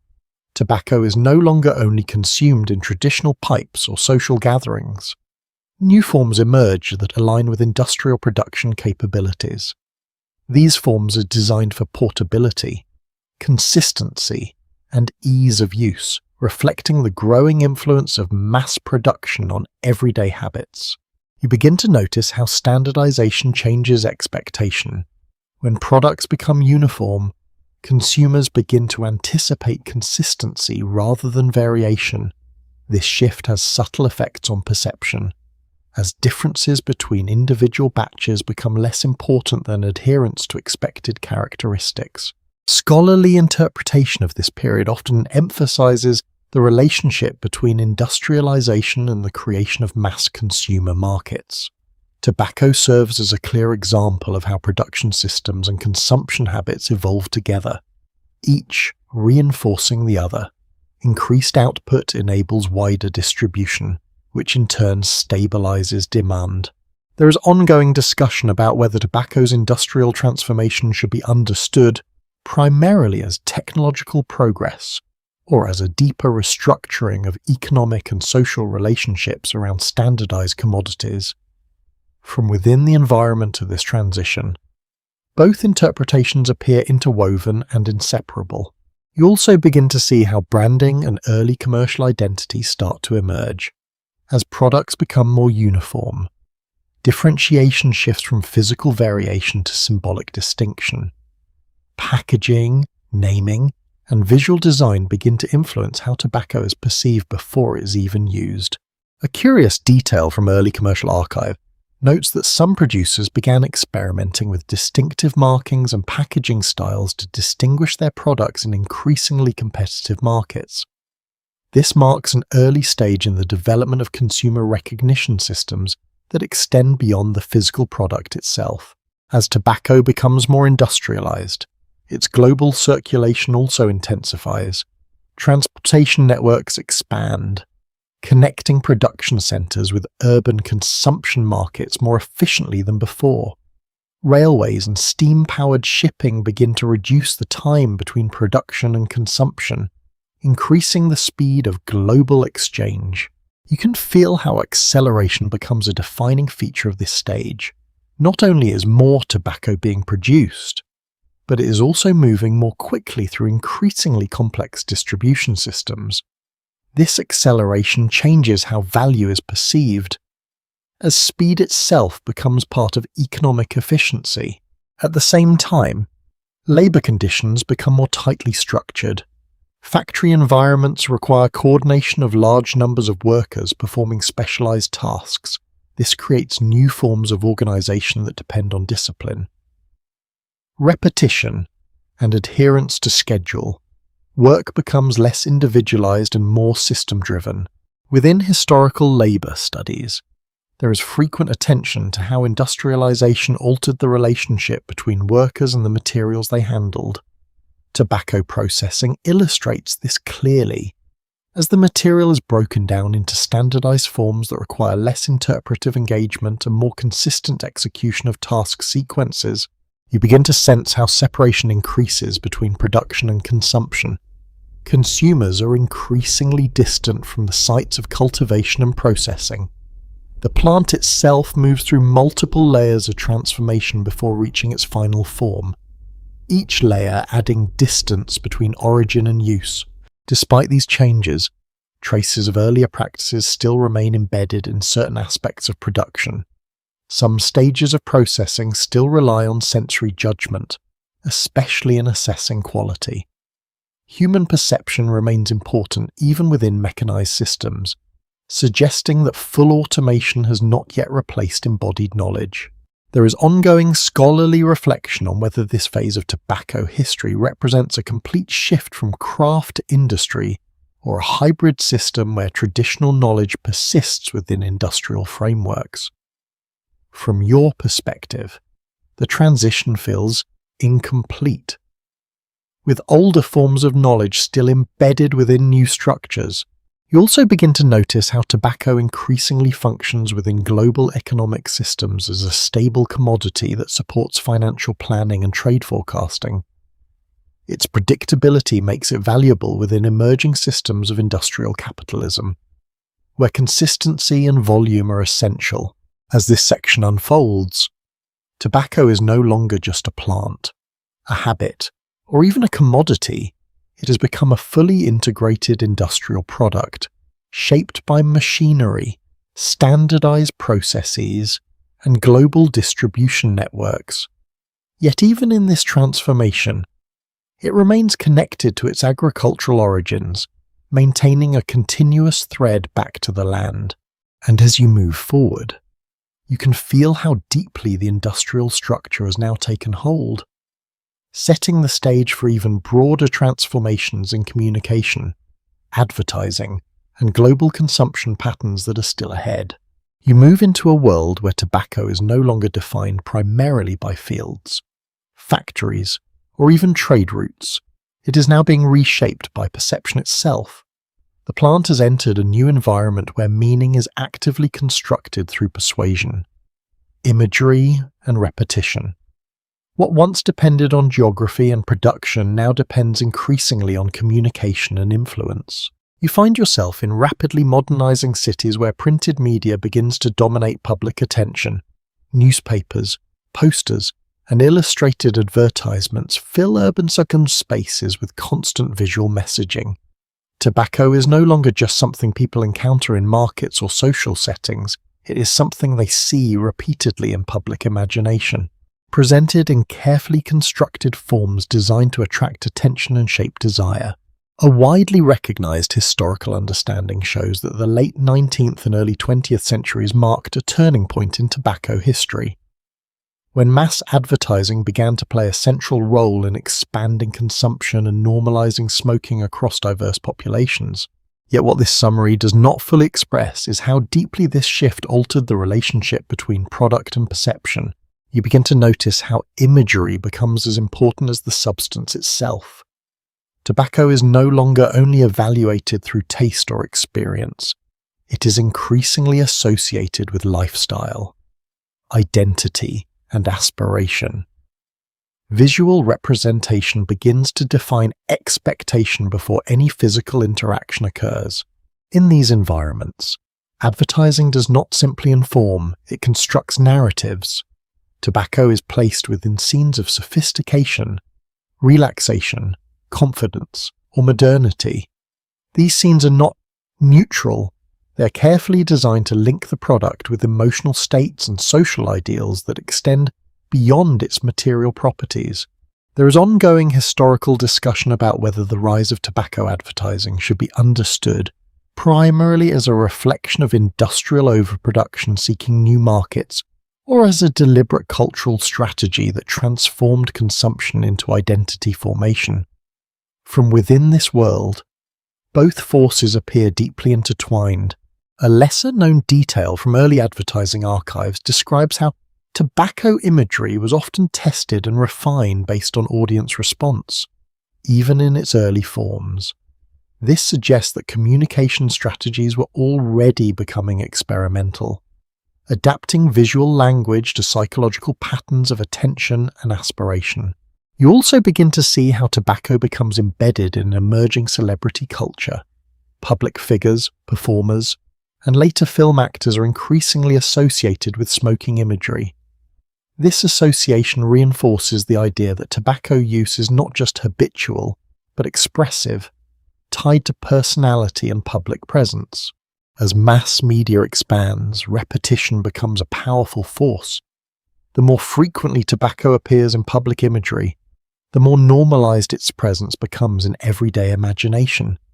Even individuals who do not consume it directly are exposed to its symbolic associations through constant visual repetition. You start to feel how perception itself becomes a site of transformation. The meaning of tobacco is no longer only shaped by direct experience or local culture. It is now influenced by mediated representation that circulates widely across populations. This creates a shared symbolic environment that transcends individual contexts. Scholarly interpretations of this period often emphasize the emergence of consumer psychology, where desire is increasingly shaped by external suggestion rather than internal necessity. Tobacco becomes a clear example of how products can be embedded within emotional and aspirational frameworks that extend beyond practical use. There is ongoing debate about whether advertising created new forms of desire or simply amplified existing tendencies within human behavior. From your perspective within this environment, the distinction becomes difficult to separate, as repeated imagery and lived experience reinforce each other continuously. You begin to notice how tobacco is increasingly tied to ideas of modern identity. It is no longer just a substance used in private or social settings. It becomes a visible marker of participation in contemporary life. Associated with urbanity, sophistication, and modern rhythm, a curious observation from early film and print archives notes how smoking scenes were often used to convey character traits without dialogue. Relying entirely on visual shorthand, a single gesture could communicate confidence, contemplation, or rebellion depending on context. This demonstrates how quickly symbolic language becomes embedded in cultural communication. At the same time, production continues to expand in response to rising demand. Industrial systems become more efficient, and distribution networks grow increasingly global. Tobacco is now moving through tightly coordinated supply chains that connect agricultural regions, manufacturing centers, and consumer markets with increasing speed. You can feel how the system becomes self-reinforcing. Advertising increases demand drives production, and production enables further expansion of advertising reach. Each component strengthens the others, creating a cycle of growth that becomes difficult to interrupt. There is ongoing historical reflection on whether this phase represents a natural evolution of industrial capitalism or a distinct transformation in which consumption itself becomes a primary driver of economic expansion. Within the lived experience of this system, consumption and production appear inseparable, continuously shaping one another. You also begin to see how regulation and public awareness begin to emerge in response to expanding visibility as tobacco becomes more widespread. Questions about its effects start to appear in medical literature and public discussion. These early concerns do not yet dominate, but they introduce complexity into an otherwise expanding system of acceptance. A lesser-known detail from early public health discussions describes how some physicians began documenting long-term patterns of use, noting changes in health outcomes among frequent consumers. These early observations remain limited in scope, but they signal the beginning of a more critical perspective. Despite these emerging concerns, tobacco continues to grow in cultural presence. It remains embedded in social rituals, media imagery, and everyday habits. Its symbolic power is reinforced by repetition across multiple platforms of communication. You begin to sense how deeply integrated it has become into the structure of modern life. It is no longer confined to one domain. It exists simultaneously in agriculture, industry, media, and personal behavior. This layered presence makes it both visible and invisible at the same time, depending on context. As this section unfolds, tobacco is no longer just a product moving through systems. It is now a cultural force shaped by perception, reinforced by media, and embedded in identity formation. Yet beneath this transformation, its earlier agricultural and industrial foundations still quietly support its continued circulation. And as you move forward, you can feel the growing complexity of a world where meaning itself is being actively constructed, setting the stage for deeper tensions between health, regulation, and global consumption that are still ahead. You move into a world where tobacco is no longer simply shaped by advertising, imagery, or cultural aspiration. It has now become deeply embedded within large-scale corporate structures that operate across borders, economies, and political influence. The plant is no longer just a product circulating through markets. It is part of organized systems of power that coordinate production, distribution, and global strategy. You find yourself in expanding industrial cities where corporate offices, manufacturing centers, and financial institutions are increasingly interconnected. Tobacco is managed not only as an agricultural commodity, but as a carefully controlled commercial asset. Decisions about cultivation, processing, branding, and distribution are no longer localized. They are centralized within organizations that operate on national and international scales. A well-established historical understanding notes that the 20th century saw the consolidation of major tobacco companies that shaped global consumption patterns through coordinated branding, industrial efficiency, and aggressive market expansion. Yet this description only captures the structural layer. Beneath it lies a deeper transformation in how influence itself is organized and sustained. You begin to notice how corporate systems introduce a new kind of predictability into tobacco production. Supply chains become highly coordinated, with standardized procedures governing everything from raw material sourcing to final product distribution. This level of coordination reduces variability, but it also concentrates control within fewer decision-making centers. Within this environment, branding becomes a core mechanism of differentiation as products become more uniform due to industrial standardization. Identity is increasingly constructed through packaging, naming conventions, and visual design. The product itself may be similar across producers, but perception is carefully shaped to create distinction. There is ongoing historical interpretation regarding whether the rise of large tobacco corporations should be understood primarily as an inevitable outcome of industrial consolidation or as a deliberate strategy that leveraged economies of scale to dominate emerging global markets. From within this system, both structural forces and strategic decisions appear tightly interwoven. A lesser-known detail preserved in early corporate archives describes how marketing departments began conducting systematic studies of consumer preference, tracking responses to different visual and textual elements in order to refine messaging. This marks an early form of data-driven consumer targeting that would later become standard across industries. You also begin to see how tobacco becomes deeply entangled with global economic policy. Taxation systems, trade agreements, and regulatory frameworks increasingly take tobacco revenue and distribution into account. Governments begin to rely on it as a stable source of fiscal income, further embedding the industry within public financial structures. At the same time, consumption continues to expand across diverse populations. What was once associated with specific social groups or cultural contexts becomes widely distributed across class and geography. This expansion is not uniform, but it is persistent enough to reshape population-level habits.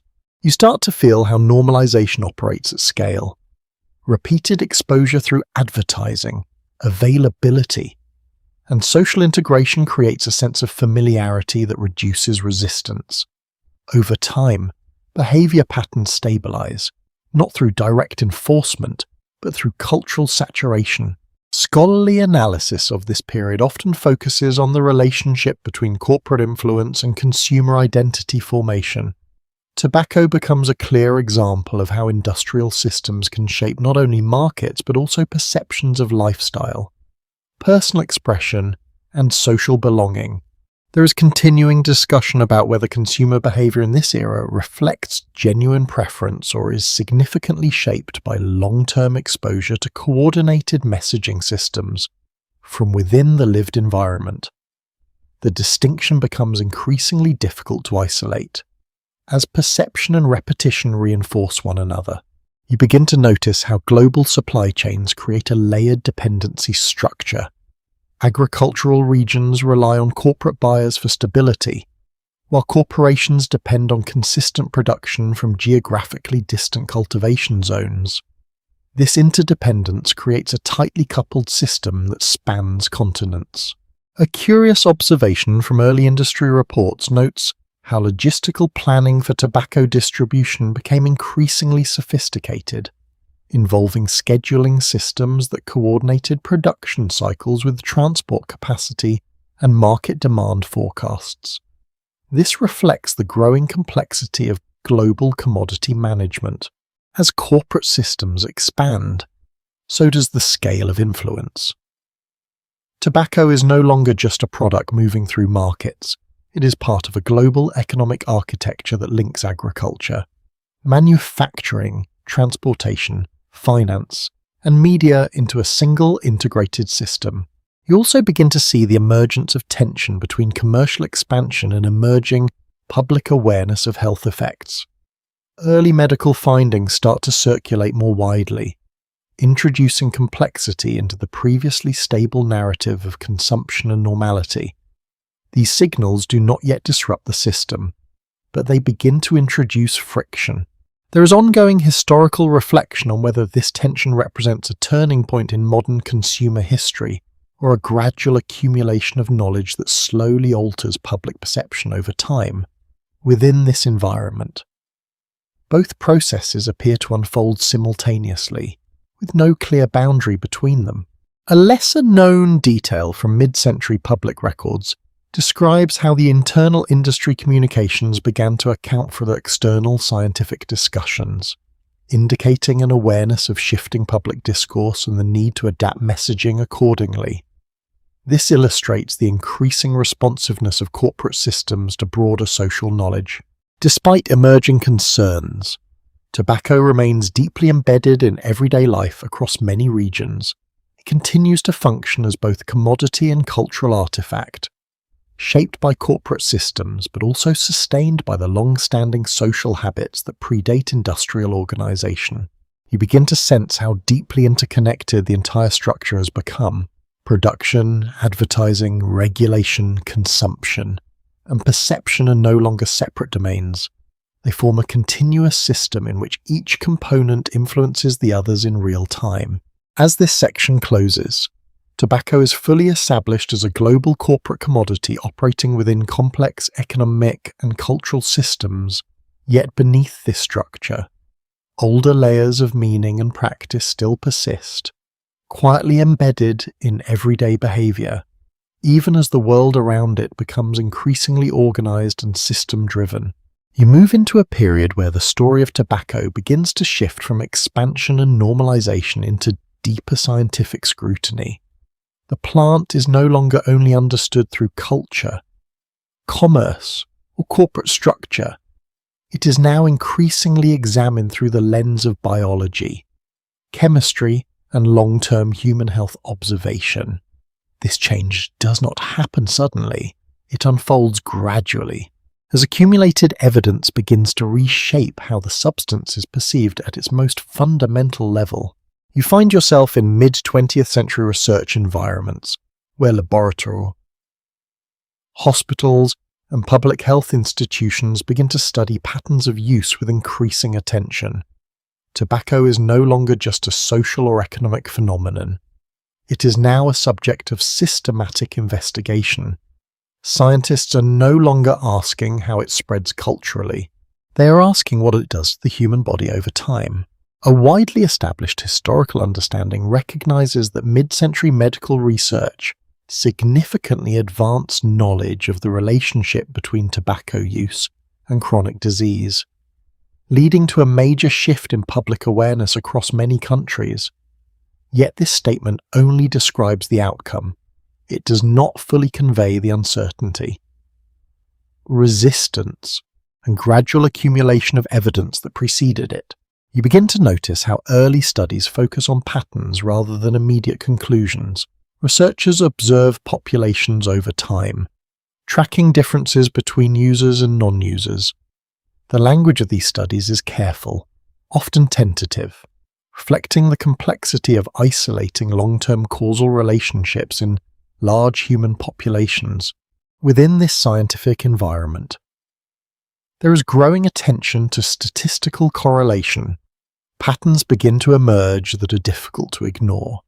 Certain health outcomes appear more frequently among long-term users of tobacco products.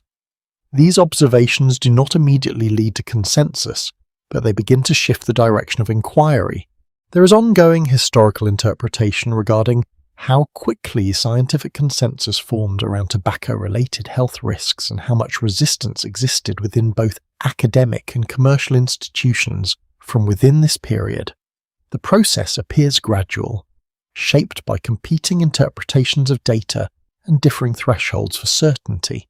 A lesser-known detail from early epidemiological records describes how some of the first large-scale studies required innovative methods for tracking long-term health outcomes across large populations.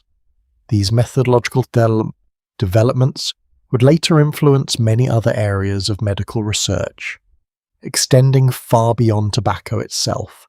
You also begin to notice how the language used to describe tobacco has evolved. Earlier periods relied on terms of curiosity, medicine, commerce, or morality.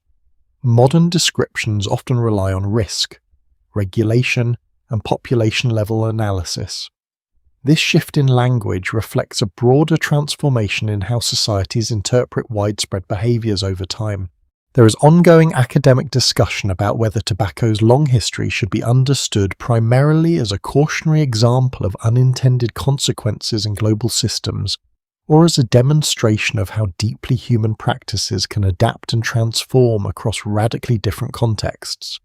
From within this final perspective, it becomes clear that it is both at once. You begin to see how time itself feels different at this stage. The story is no longer moving in a single direction. It is folding back on itself, with earlier meaning still visible beneath later developments. Sacred practice, colonial extraction, industrial expansion, advertising influence, scientific analysis, and regulatory control all remain present as overlapping layers rather than separate chapters. A curious observation from cultural memory studies notes how objects and substances with long historical trajectories often retain symbolic weight even after their practical dominance changes.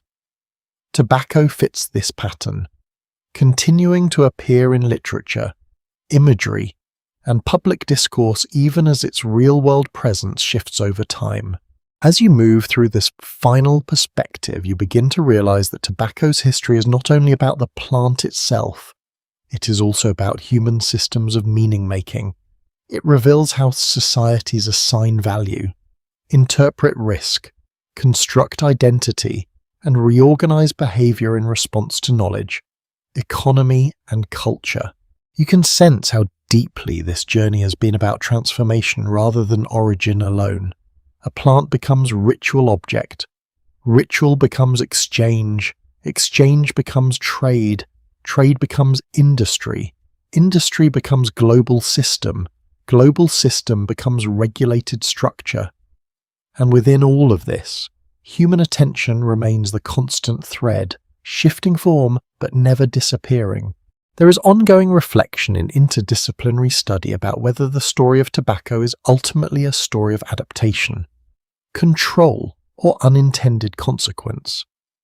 Yet from within this final layered view, it seems more accurate to say it is a story of accumulation, where each stage of human interaction leaves a residue that shapes the next.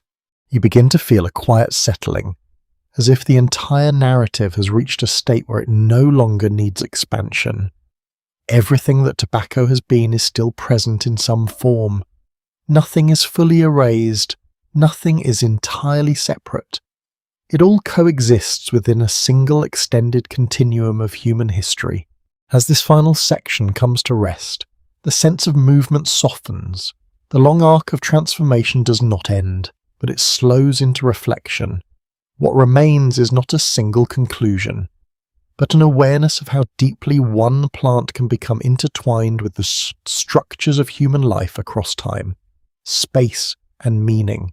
And now, as the story gently fades, you are left with that layered understanding, where history is no longer distant, but quietly present, carried forward in memory, culture, and the rhythms of everyday life. You stay with that final thought a little longer, letting it settle rather than follow it. The story of tobacco no longer feels like something separate from you, or even something distant in history. It feels like a slow accumulation of human choices, spread across centuries, each layer building quietly on top of the last until the original shape is almost unrecognizable, yet still somehow present underneath everything. And now, there is nothing more to follow, just breath, just silence, just the feeling of time loosening its grip. You can almost imagine the earliest moments again, when everything was still local, still small, still tied to soil and hand and ceremony. Then the long widening outward, the ships, the markets, the factories, the advertisements, the systems of measurement and control, all slowly fading into the background like distant weather patterns that once shaped the world, but no longer demand attention in this moment. What remains is simpler. Not the history itself, but the awareness that everything you have moved through was always human at its core.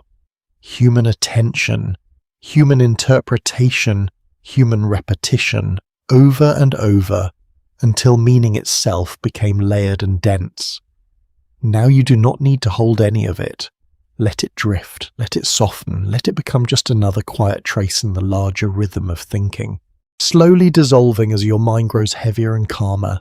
There is nothing else to solve here, nothing left to follow, only the gentle space after understanding, where thoughts no longer push forward but simply settle, and as you rest here, you can allow the entire long journey to fade at its own pace, like smoke thinning into air, until even the idea of it becomes light enough to disappear. Sleep comes easily in spaces like this, quiet, slow, complete. Sweet dreams.